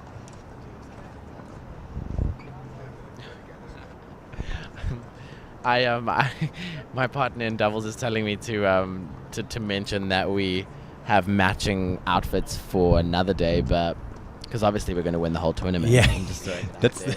So we have like an outfit for every single round, but the one is like it's blue on the top and orange on the bottom and orange on the top, and I mean his is orange on the bottoms and blue on the top. That's kind of cute. I have to It's admit. like yeah, I think it's really cool. It's like mixed and matching. Yeah.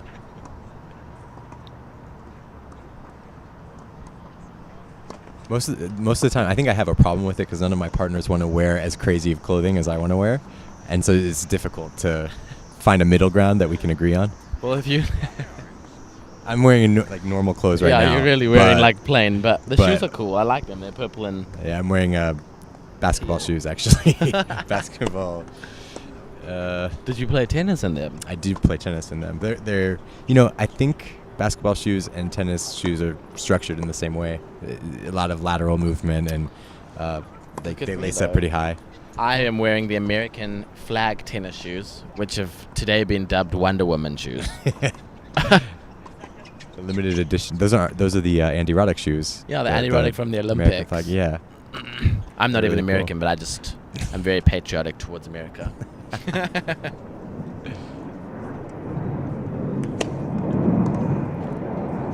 That's a really really nice good serve. pop on that serve. And it's a good hold. It puts the pressure back onto Jamar. And like I said, it's only 4-2 now, so it's only that one break. If he can break back here and then hold, it's a whole nother ball game.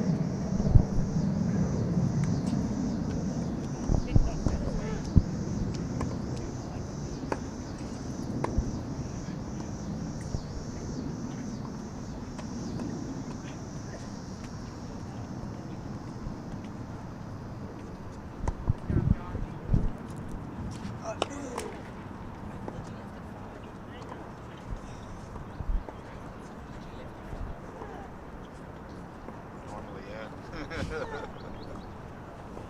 I made the mistake of promising one more. There you go.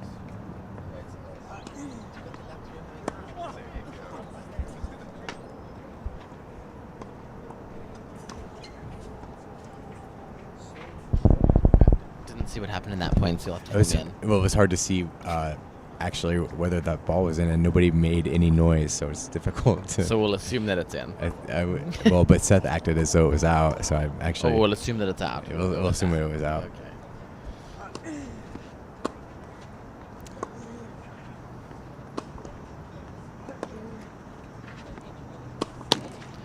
Yeah, it's really all about whether Seth's making it by or missing at the moment. I mean, they hit the tape, which is that heartbreaking sound, but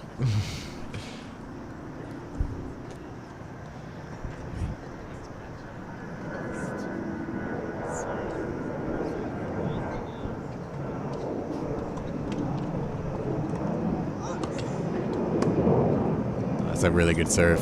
yeah, really good serve. He caught it a little bit late, and so it flew on him. He really hasn't been returning nearly as well as he was in the first set. I'm not sure if it's because Jamar's serve has gotten better or if he's gotten more tired. I mean, maybe it's a combination of the two. I think maybe That's a good return. Really nice return. Again.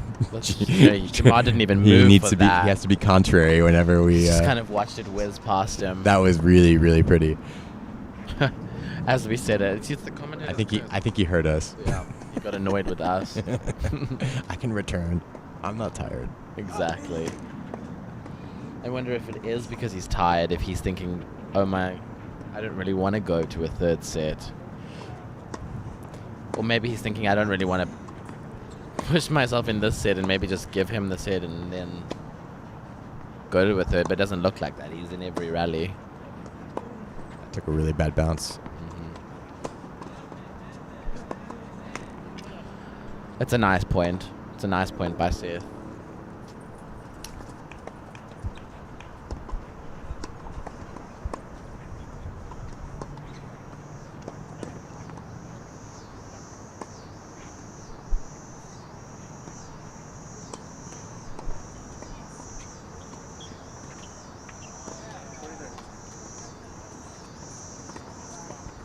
This is 40-30 and game point.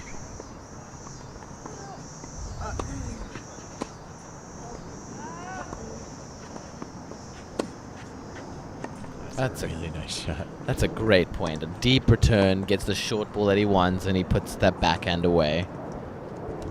A little frustration himself. Why can't I do that every point? Exactly. He knows that he's the one that's Yeah. dictating what's happening here. I mean, which you can tell us because I wasn't at that tournament, but the Philadelphia tournament, was it the same that he was dictating, or was it just It was exactly like this, except that he was missing more than missing. he was making? Exactly. But It the also sets might were be that close. It was 7-6, 6-4. So I mean, it was a really tight match. Yeah, that is a close match. A few points here and there, and it could have gone the other way.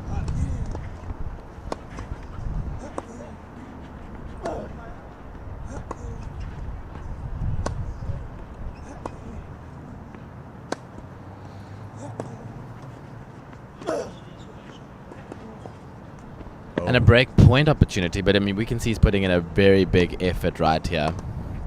Yeah, this is the time though that you need to make a charge if you're going to do it. Yeah, it's coming to the business end of the set. Yeah. And if he can get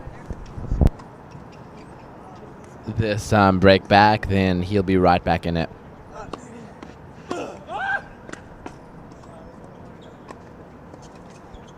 That's not a good mess.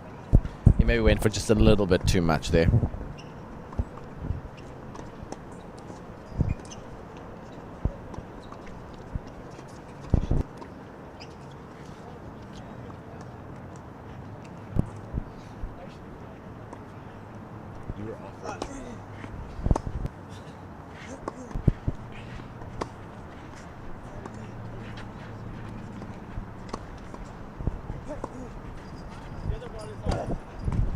That's just really good play from Jamar. Yeah, it's nice and deep and high.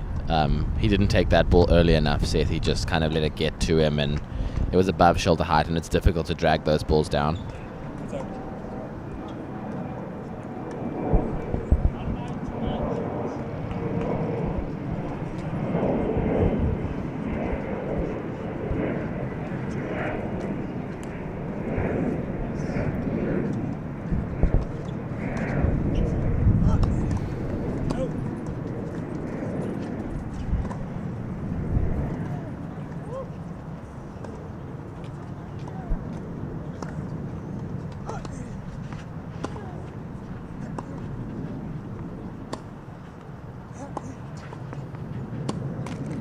And another one dumped into the net, so it's 5-2?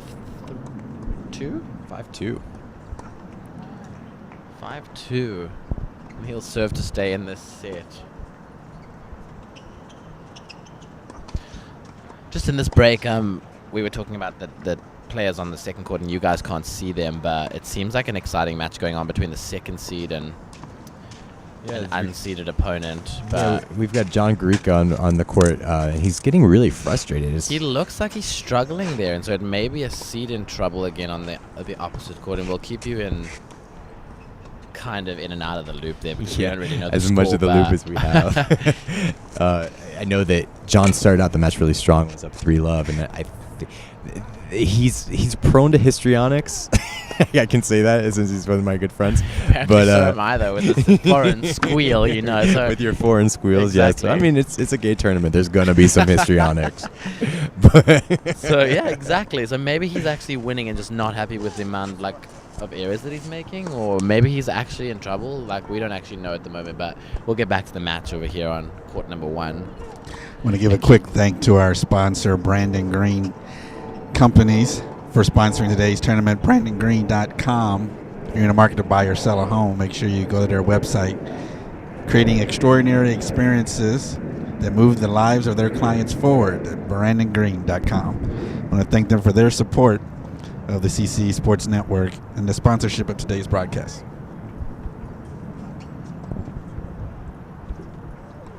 And for all those who have donated to the CCE Sports Network, we'll hope you continue to support us. And if you're so inclined, head to our website at ccesportsnetwork.com. We got a couple more tennis tournaments in store for you this year, and we could definitely use your help as we prepare for 2014. That's a very big serve. This came right off the court, right, like, I'm not sure if it was a bad bounce or it just skidded right through the clay. It didn't really bounce up, and so he struggled to get under the ball. It was really tough.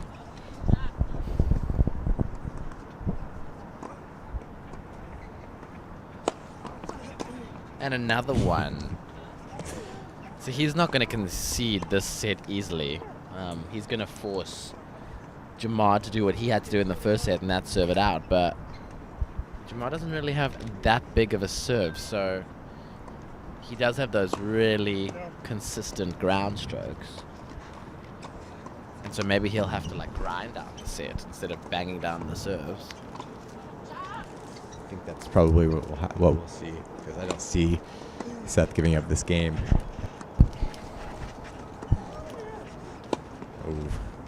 Oh, goodbye. He missed an easy smash, and he doesn't look happy about it. He doesn't look happy at all.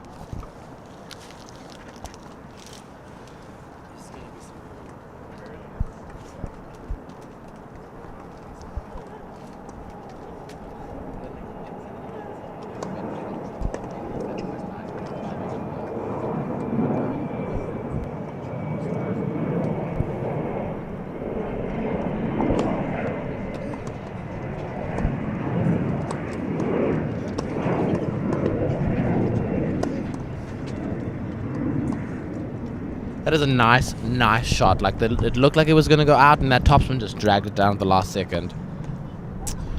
And that's what he's done really nicely in the set in these service games. He's been in every service game because he's getting that serve back.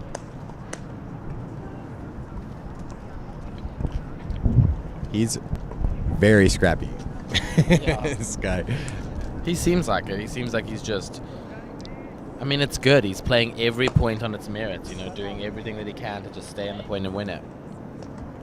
My strategy when I played him earlier was to out-junk him and hit as many junk balls as I could, but about halfway through the match, I realized that he had been playing me the exact same way, junking me the entire time. So Their set says, I'm not missing another overhead. no, not at all. So what did you Another find game was the point. biggest problem that you had facing him today? Like, where did you come up short? Well, he's playing very differently. I think he's very, to borrow a term from the gay lexicon, very versatile, and he knows how to change up his game whenever he needs to win and do what he needs to do to win. So against me, when the wind was as bad as it was really difficult to get any sort of rhythm, and so it was all about just keeping the ball in play and hitting that one extra shot, and he excelled at that. He did a really, really good job at it. And today, I think he started out trying to play Seth's game, trying to out-hit him, and that's not going to happen. So he's sort of gotten a little scrappier here, and it's working. That's a nice game there from Seth.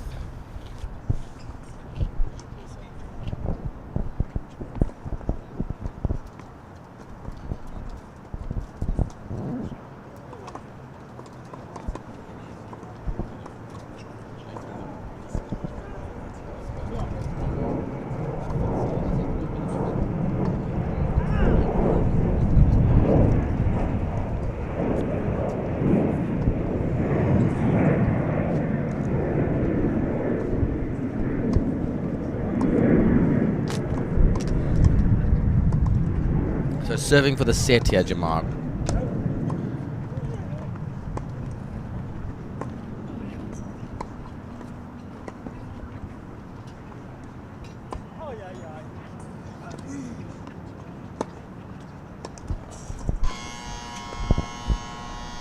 now's not the time to be making those kinds of mistakes. I don't know. I've been asking people that all day what that buzzing sound is. If you guys heard, I'm not sure that you could hear from through the microphone, but It's set on a timer. It's just for the hourly reminder to players that they need to get their asses off the court for the next player. Or pay more money to stay on the court. that makes sense. Okay, we get that. This is DC after all.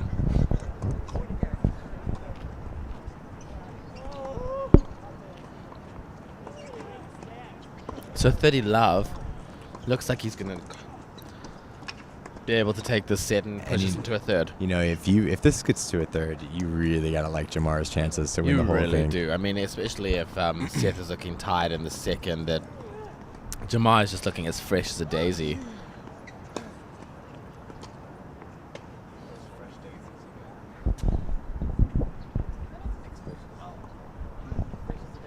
Yeah, fresh as a daisy is a real thing. It's a thing.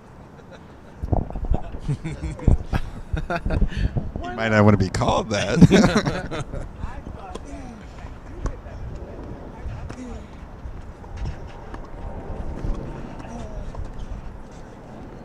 That is so good, and that's exactly what needed to happen. That's sort of, I'm going to just mix it up and make him come in, and then And lob that's him. the set. So that's the set. 6-3 and 6-3 for the opposing players, and we'll be going into a third and deciding set. And I think that if we looking at it from Seth's perspective here, he has to really just force himself to move his feet and to get back to that same form he was in the first set, because he's missing a lot, and it really is on his racket, the miss or the make. Yeah. And Jamar is just happy to sit back and make balls, and so I think that's true. And I think the thing is, too, it doesn't really seem like he has much of a plan B. It's just either crush the ball yeah, there and really isn't hit a plan a B. blazing winner, or make an error. There's Yeah. no sort of like, okay, I'm going to massage this point a little longer and make Stick him it come up with out. something good. I think against a player like Jamar, that really isn't a possibility, because it's like, I'm going to massage this point a little longer, and then 40 balls later, you're still in the rally. You know Exactly. what I mean? Exactly.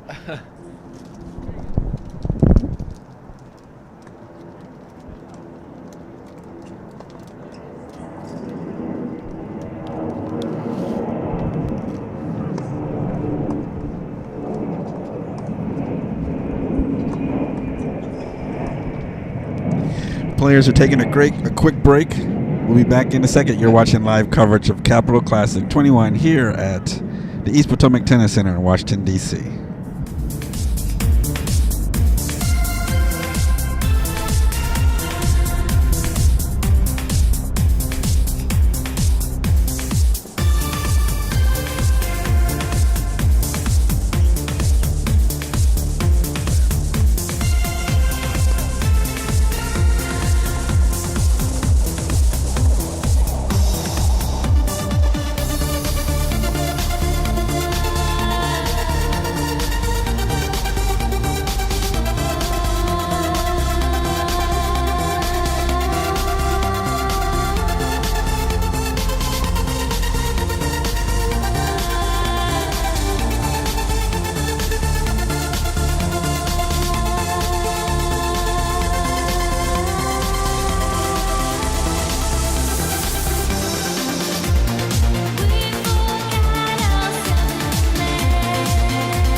And welcome back to the third and deciding set here at the Capital Classic. For everybody listening, that was my commentator voice. We're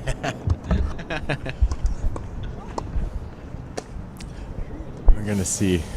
No footwork there. It's just like from the Yeah. continuation from the second set. He needs to start moving his feet. You know, it's very, very tough once you're tired. And this is the second match, too. Let's not forget. I mean, everybody who's playing has played a match already. And it's been really hot this afternoon. It was pretty warm. It was cold this morning, and it was raining, and it was windy, and so he played a match in those conditions, and then came out and had to play this long match in this like hot, And dry conditions. Yeah, now it's changing again. It's starting to get chilly again. And But I'm really liking these tactics from Jamar. He's just jabbing at that serve, just getting it back, making sure it's in the court, and the errors are flowing from Seth.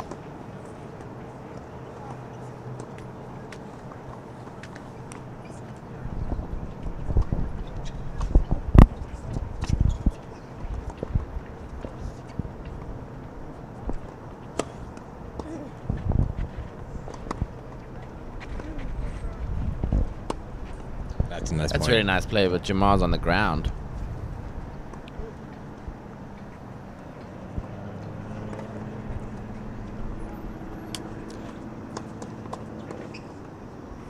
These aren't really the most slippery courts for a clay court No, they really aren't. They play similar to a hard court.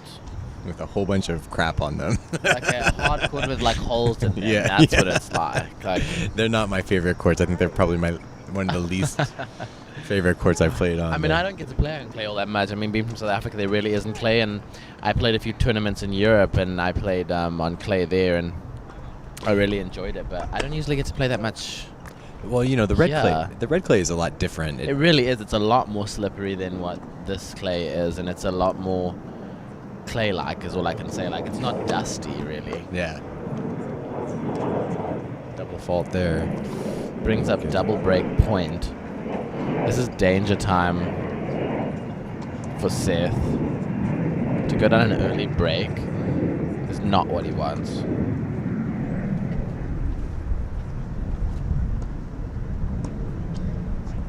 It is a little bit chilly.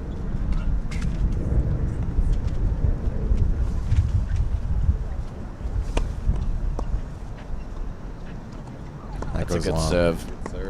Nice serve to save that break point, but there's another one coming.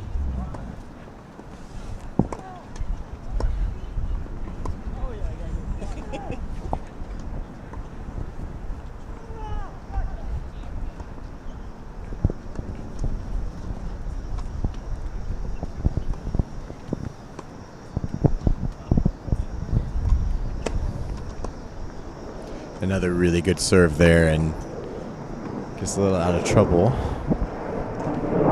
It's back to deuce. So that's back to deuce. That's an impressive possession of points from being 15-40 down. Showing a little bit of mental strength here.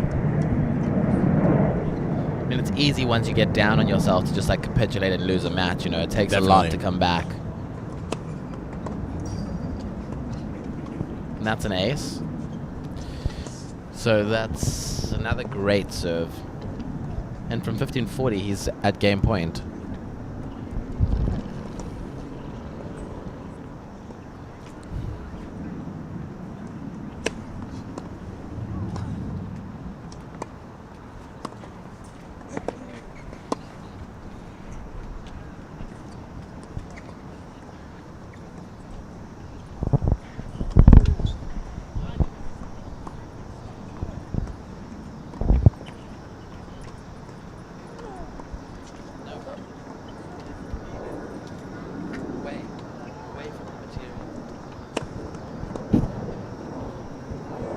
That one goes long. Another really good serve from Seth.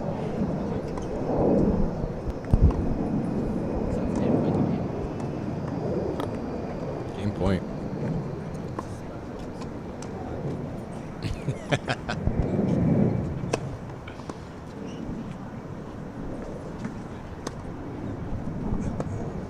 It's another one of those smart returns, though.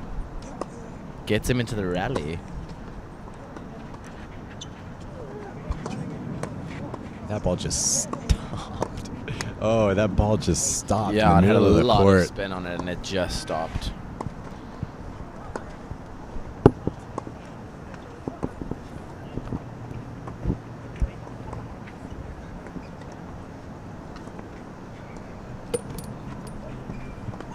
Back to deuce here. The wind is starting to pick up again. It's strange today how the wind is just like come and gone. It's another great serve.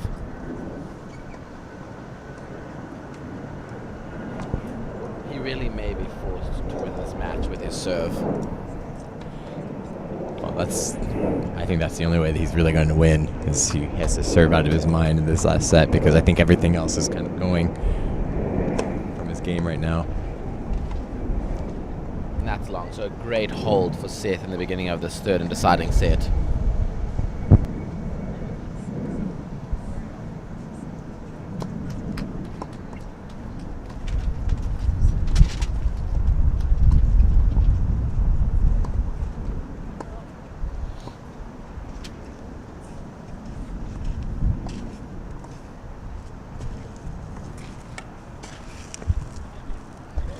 Best 2 out of 3, Jamar Wright, Seth Pamperin.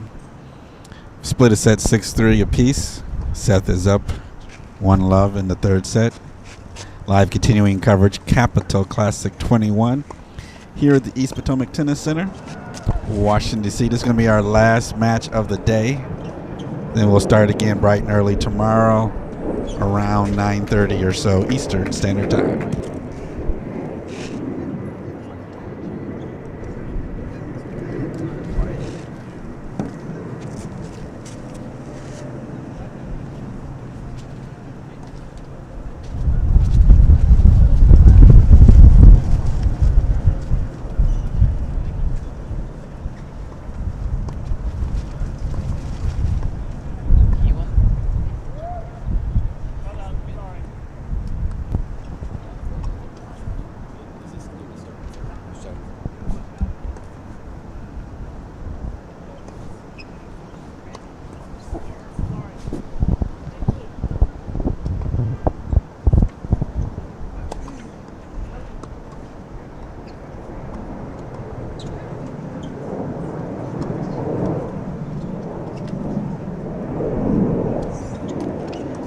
Double fault to start. He may be getting a little bit tired. Or maybe just the change in the wind that threw him off a little.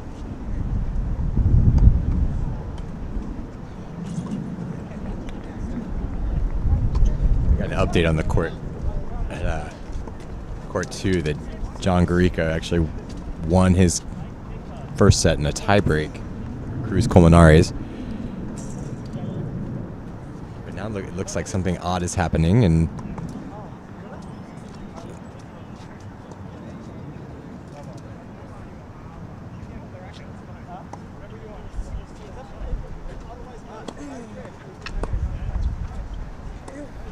it's a great return right there.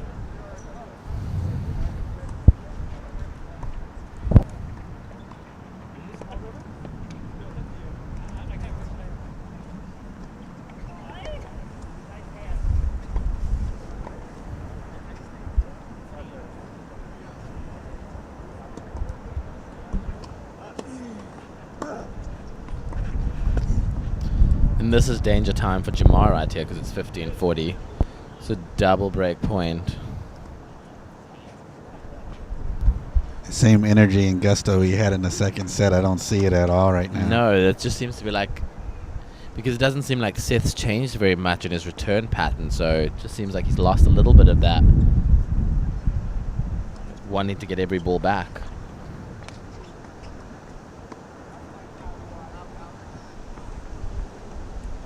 I think it's been a grueling match for both players.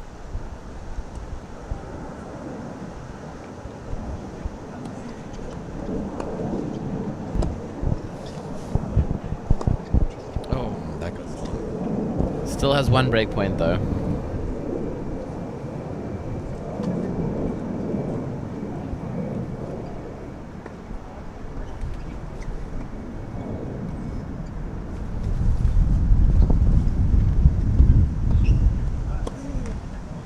And it's on a second serve.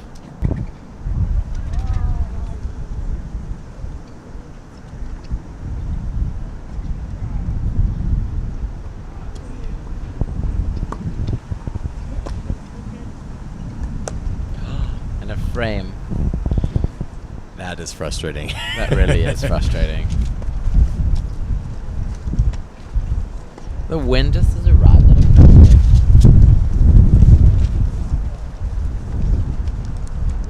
So the number 2 seed in the open division goes through due to a retirement of his opponent. Yeah, it looks like John Greca, his opponent, Cruz Colmenares, may have retired with a hand injury or a wrist injury or something. He just kind of stopped playing, and his hand, pointing to his hand, is sort of to say, I can't play anymore. And that's another good return. It's just a little bit lackluster there from Jamar. I'd like to see a little bit more. He was getting those back in the second set, making Seth play.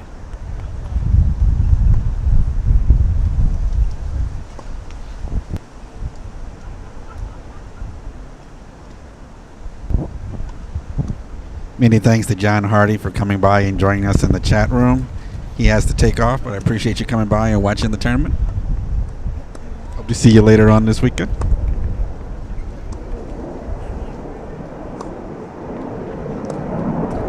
And that's a tough shot. He just dumps into the net. He looks a little bit tighter than what I expected him to look, actually.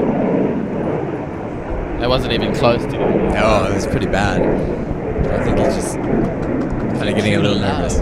Not what we were anticipating with the way that Seth had looked in the second set, but it looks a little bit like Jamar's not really on the game that he was in that second set, making a few too many errors. And if he's going to be the one making errors, then Seth's going to be all over it.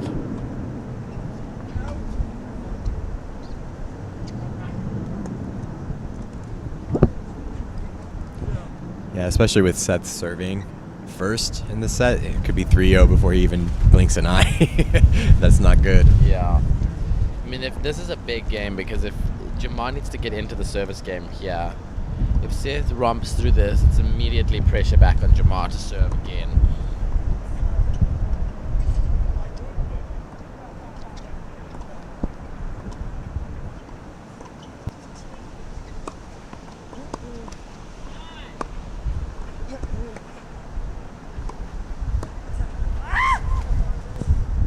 That's a nice shot. I didn't really think it was going in, but it just dropped way in.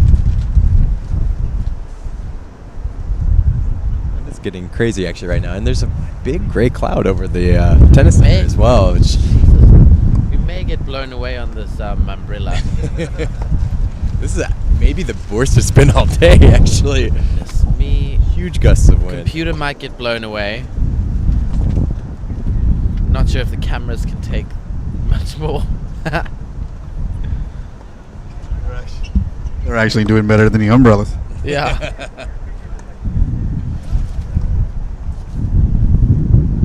I missed that point in all the duress from the wind.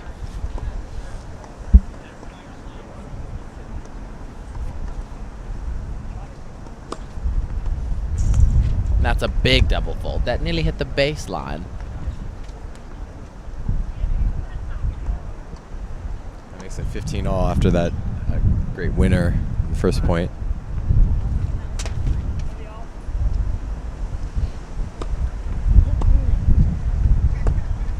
He definitely has lost some power and pace on that first serve, as that one clips the baseline, and then he drags that one just wide.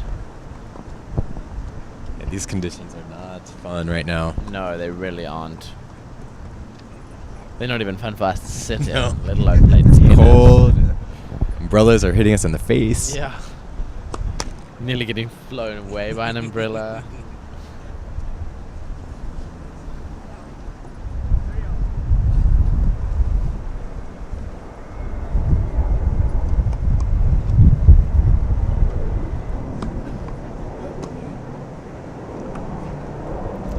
And that ball lands in, so we arrive at 2 more break points, and every service game we've had in this set has had break points. Seth was able to save the ones in the first game. Jamar came up short in the second game. Will Seth be able to pull out another mini comeback in this game? Or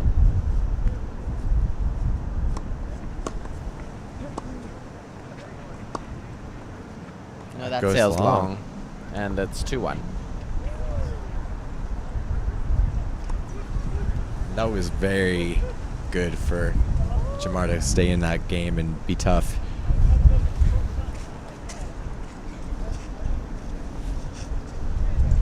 Yeah, and it doesn't seem like it's such a big deal at the moment because he's still up 2-1, but that was a potential 3-1 advantage. I mean, Yeah, 3-love advantage for Seth, and so it's a little bit of a mini defeat.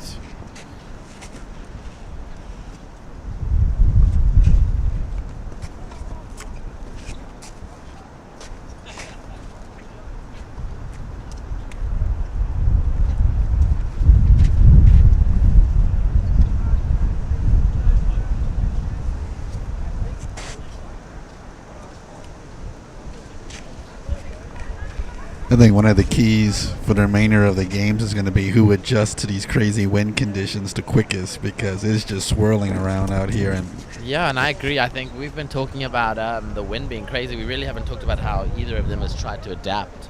I haven't really seen anything from either of them to try and adapt to these conditions at the moment. But Yeah, I mean, earlier in the match, it wasn't really an issue, and then all of a sudden, the wind kicked up again, and Seth hit a couple shots that they looked like they had gone way out before, but they actually were staying in because he was hitting into the wind. Now he'll be hitting against the wind. I would expect to see a lot of balls fly.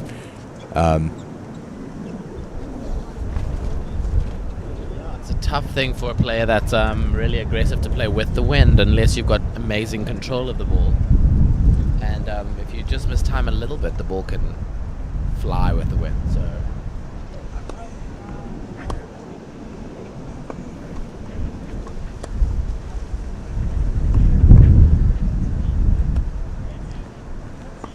This rally is actually the first I've seen that he's putting a little bit more spin on by the looks of things.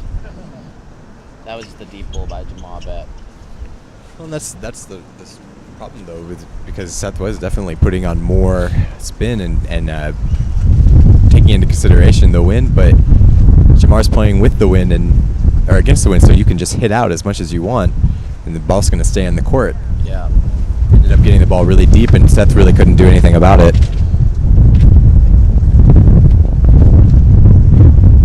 This may or may not be a hurricane.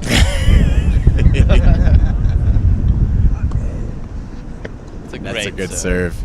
Helped in part by the wind. And not a great bounce, but still a great serve. It was really nicely placed with a nice amount of slice. Oh. It goes down. Yeah. Umbrella collapse. Okay, umbrella collapse. we don't have to worry about the rain, just worry about the wind. Yeah. That ball did not even move into Seth. And Seth did not move to it either, and it ended up being an ace on a pretty routine serve.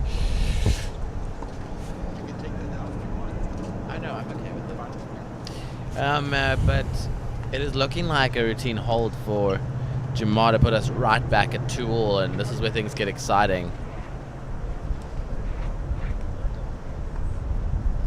Both are showing a little bit of like tentative shots, tentativeness going into this third set and with the wind conditions. And I mean, on your screens it just looks like a picture perfect day.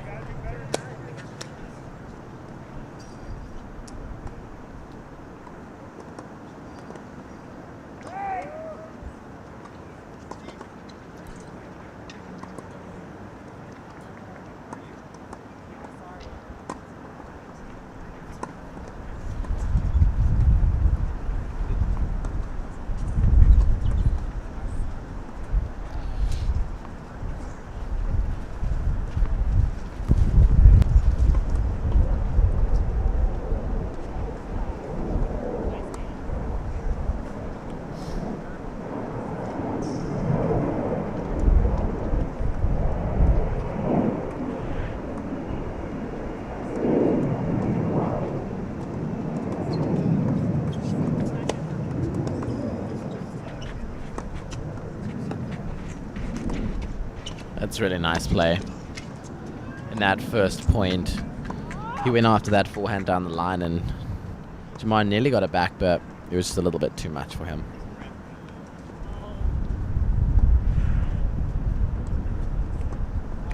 If you're just joining us, this is the final match of the day.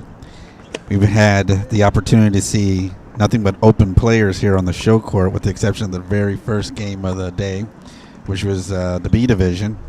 But after that, we've had 4 straight matches of men's singles in the open division, with number 6 seed Jamar Wright and Seth Pamperin. Both have split a set, 6-3 apiece. Third and final set, with Seth serving.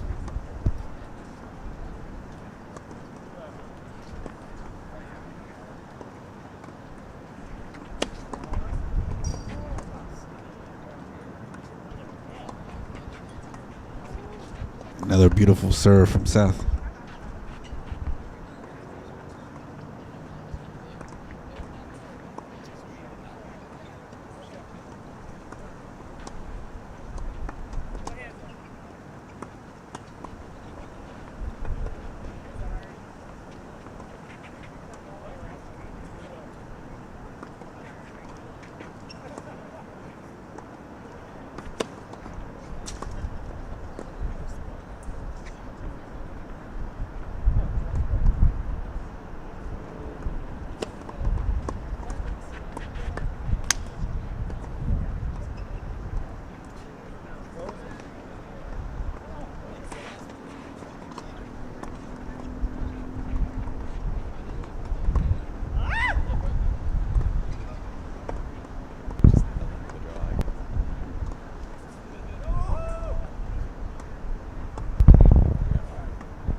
It's a great second serve, and that's the game. So Seth moves up 3-2 in the deciding set.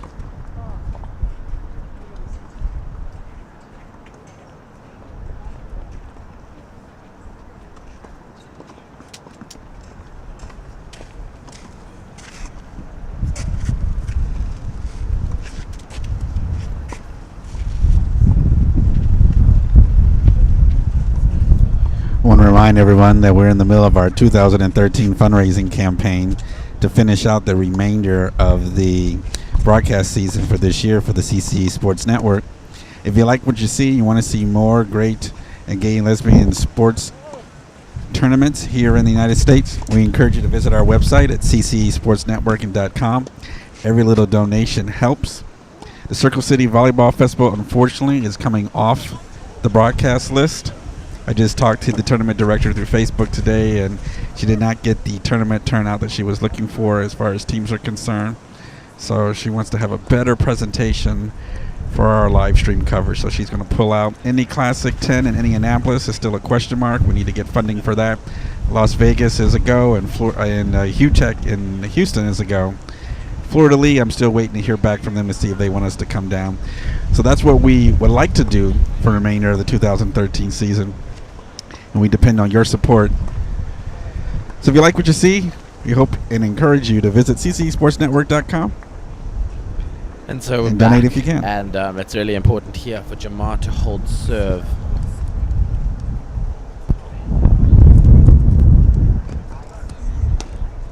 And what's really just been a match of who's been playing better in what set.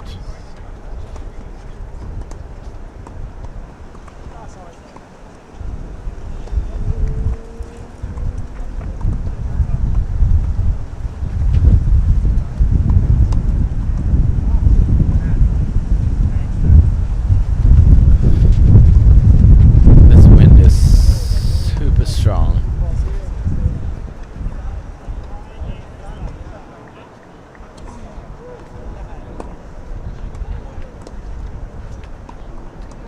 It's a really nice little drop shot. Nice touch.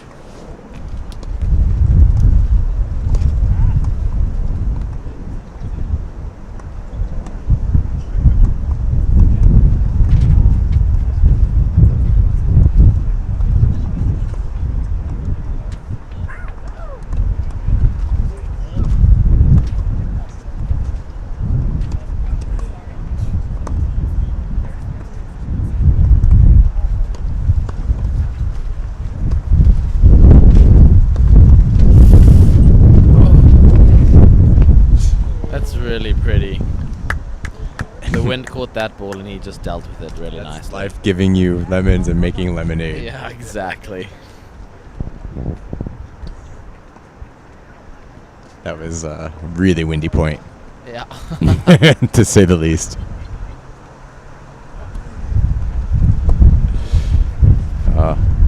Seth's really struggling on the returns right now. It's hard to see how you wouldn't struggle with the returns at this point. It's hard to see how people wouldn't struggle with serve, actually. I'm not really sure how he's getting his serve in. He's not going for a lot, which is probably helping him, but his toss is pretty good, all things considered.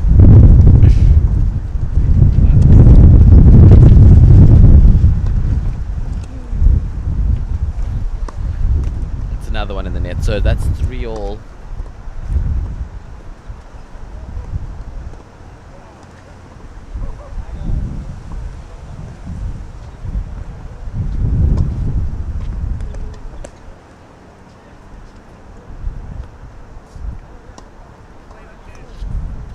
I'll tell you what, the match is turning out to be as same and as tight as the one in Philly, with both players trying to get that little bit of extra edge.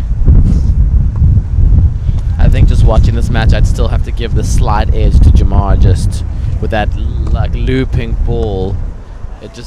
It'll use the wind to its advantage, but also drop into the court more. So his timing is less important than what Seth says.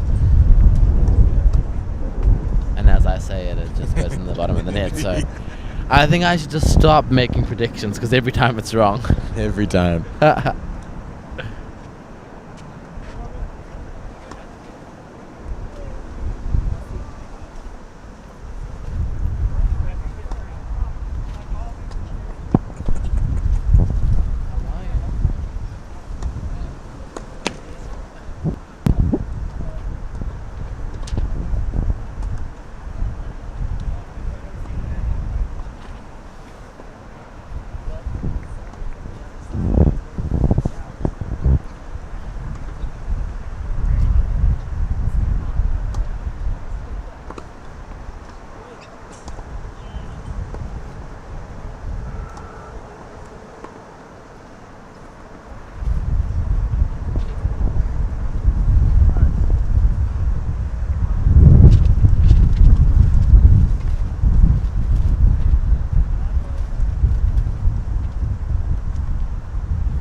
It's a good serve.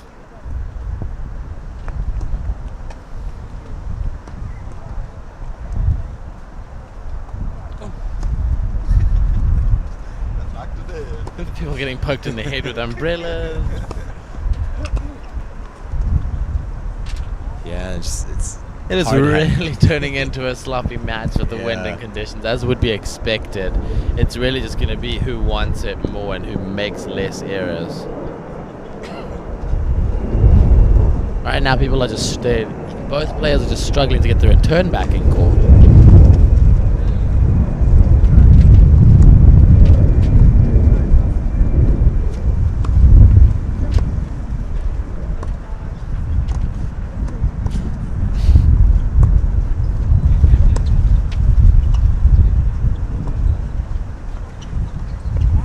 Oh, that's nicely put away.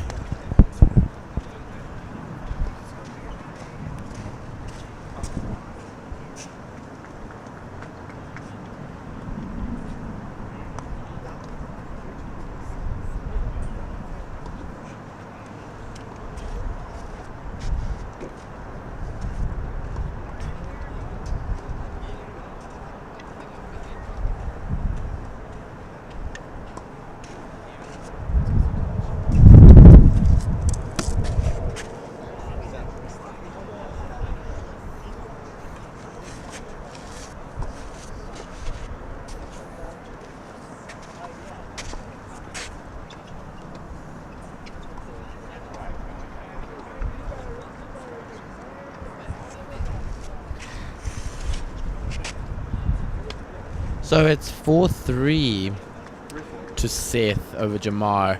He just had a good hold of serve in the conditions. Interesting to see if he can actually get some returns into play. maybe make Jamar work a little bit harder than they've been working to hold serve in this set. Yeah.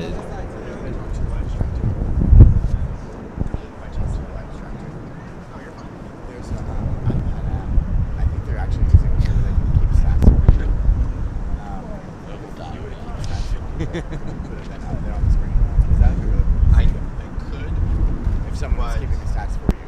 The problem is that I'm going to create the graphic and upload the graphic while switching cameras and uploading the call. That's just too much for me. Well, it could be maybe something like in between sets. Is that like, but I would have to create the graphic ahead of time. No, sure thing. Yeah, I can do that. But yeah, it's really cool. We're losing one commentator. I'm sure he'll be back tomorrow, but I'll be back tomorrow, but I have to leave or else I'll be stranded. we will be introducing another commentator, Kevin Flebby. He played in the A singles today. He lost in the second round to it and had a tough match against the number 1 seed for the remainder of the match.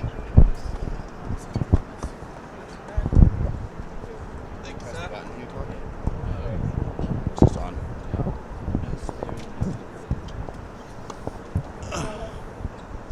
Hello, Kevin. Hello, everyone. It's like musical chairs over here. With the wind and the umbrellas blowing and people just leaving, and it's strange. But Seth really just didn't get his feet going on that return, and it hit the tape, which is heartbreaking sound as it is. But So I'm just stepping in here. Let's refresh where we are. Are we on serve right now? I know it's 4-3 on it's serve. on serve in the third set, so it's Okay. 4-3. Clearly, Seth has done a lot of work to make sure that he has stayed on serve, because he definitely was lagging and having a little difficulty holding serve in the second set. Yeah, I mean he's picked it up again, and with the wind coming up again, they've really been struggling on return. Yeah.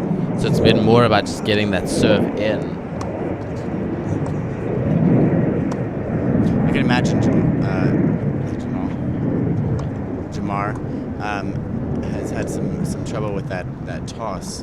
I know I have a very high ball toss as well, and with it being this windy, it's going to really move that ball around. Well, and I make thought serving. that would be a problem as well, but he really has been solid on serve in this set. He's had one double fault as far as I can recall, and it's really just been about Seth missing on return and about him missing on Seth's return. But Seth does have a big serve. But you're right. I mean, the conditions are really not conducive to having a high toss at the moment.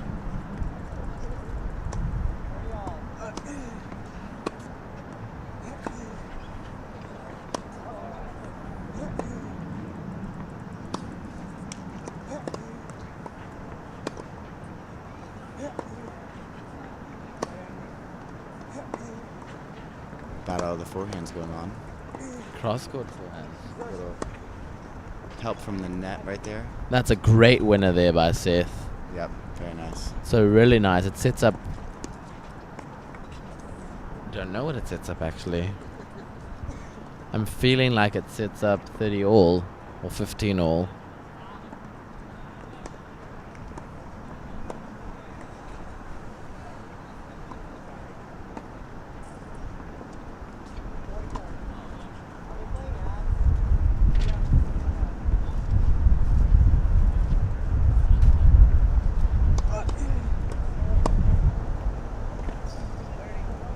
Missed return right there. Not by far though. It's nice that he's taking a little bit of a chop. The wind has died down just a little bit, which may allow... It's nice to see that he's still going after the serve. Yeah, it really he's is. definitely missing somebody. He's still going after it, and he's not pulling back. And that was the story of the second set. He really he stopped going for it and Again, just a little bit long there. missing.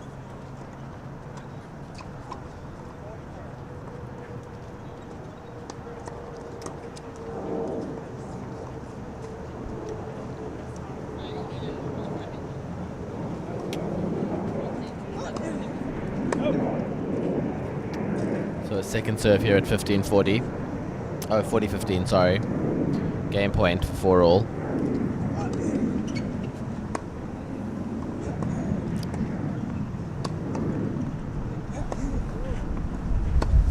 And he dumps that into the net. And so it's... Jamar's got such a solid serve. I'd like to see him work on getting some of his legs into that serve, because it's really just It's a It's an solid arm serve. It really, but it's just a solid, really nice serve just to get things in. And I was wrong. I apologize, ladies and gentlemen. It is now 40-30, so it must have been 30 all.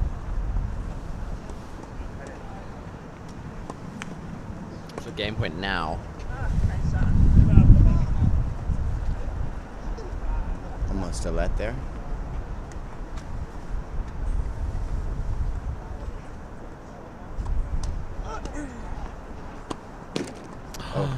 Oh, and it hits the net cord, but it just stays on his side. It's bad luck.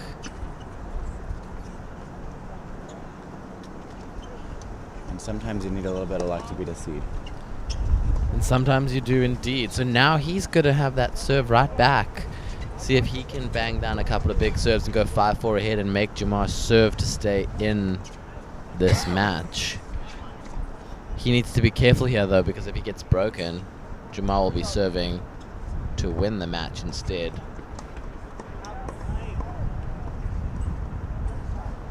So pressure on both parties in this game.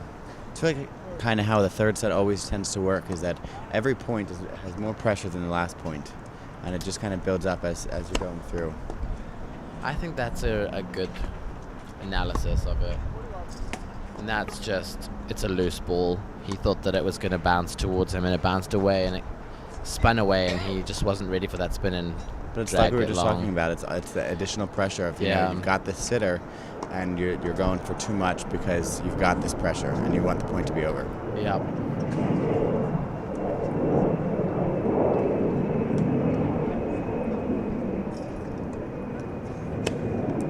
That's a huge serve, Beautiful though. It's serve. beautiful. Wow. Right It out popped wide, and it popped right off of his racket, and it was just stunning. Another ace to get him out of a little bit of trouble. 15 all. I'm not sure how much you guys can hear the sound of the ball hitting Seth's racket, but sometimes you can just hear it when he hits the center of that racket, and it just, I mean, it literally pops off his racket. It's quite an impressive noise and serve in general. And that one was a little long, so he's going for a second serve now.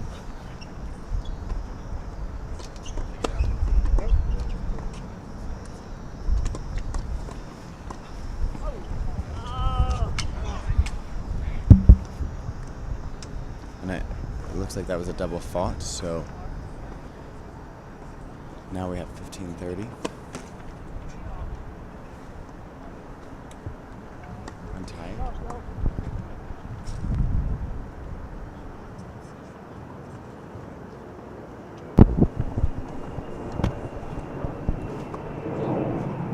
Another second serve. So I'm back, just dealing with some umbrella problems here. Right now. And that ball was really nice and high by Jamar. So with a double fault and that error, that leads him in a little bit of trouble here. Now we have some break points for Jamar. 15-40, and he has been at 15-40 a couple of times on serve, and he's dragged it back. But this is at 4 all in the third set, with a quarterfinal spot at stakes.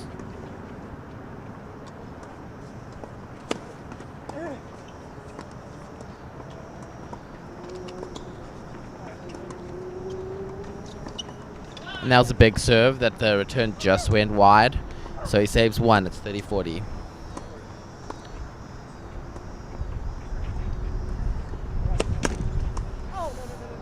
And it's a second serve, so this is a very big opportunity for Jamar.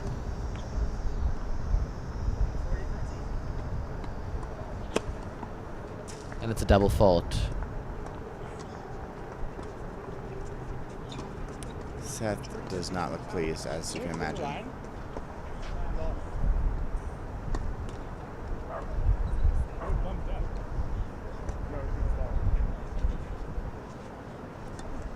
He isn't pleased. He thinks that it's a bad call, but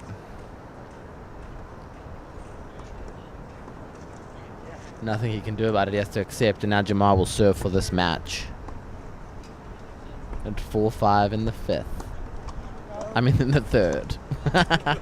Getting a little bit Grand Slam on you guys. I think if it was 5 set, these players would go crazy. Ooh, light is fading relatively quickly here. It is indeed. It's going to add some extra dynamics for this potentially last game or last couple of games. Yeah, I just noticed these courts don't have lighting at all either. The hard courts do, but the clay courts don't. No lighting.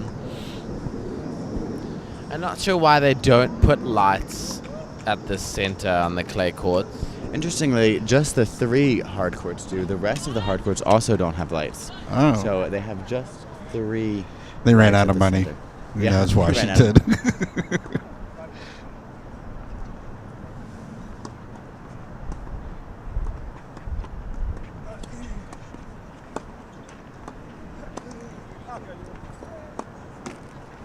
Dumps that one in the net, and it's 15-love, so he's 3 points away from this match. Yeah, you can see he's pumped up now. He sees a Yeah, possibility of winning here. He can sense it. You can and see it in his Seth's eyes. A little bit Yeah. downtrodden. And you can also see Seth, he's kind of I think fallen a he little may bit. still be thinking about that call in the last game.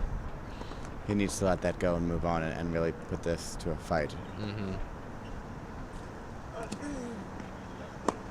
And another one in the net, and there's no way he's His going to come reaction back is if that's very it. obvious. He's very frustrated with himself.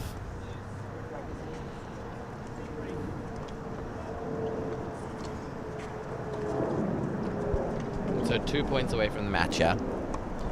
And what has been a very entertaining match to watch. It's been a very So good this one. is really when Yeah. Seth needs to make sure he gets the ball back and make Jamar play it out, make him serve it out, really put that pressure on him without making those errors.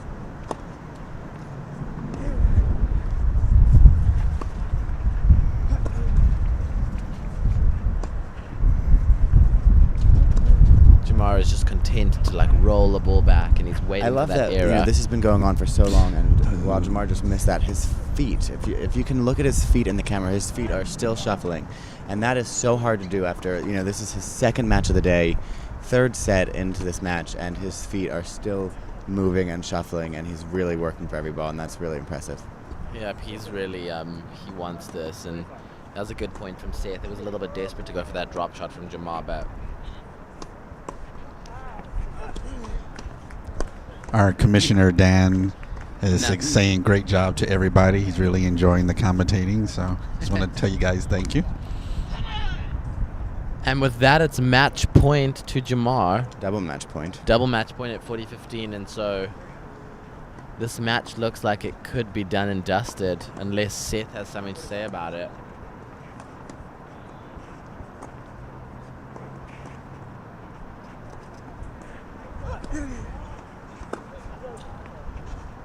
And he does for that match point. So yes, he did. that's Definitely the way to 40-30. save a match point. It's just a winner right there. Bang, bang, thank you. And it was a good was serve definitely right on a- the line, too, but it was I just think a the better serve was a return. little bit slower than it has been, and so it gave Seth that Yeah. extra time to look at it, and that's just the tightness of trying to serve out the match. So now it's up to Seth to see if he can save another one. Will Jamar get nervous?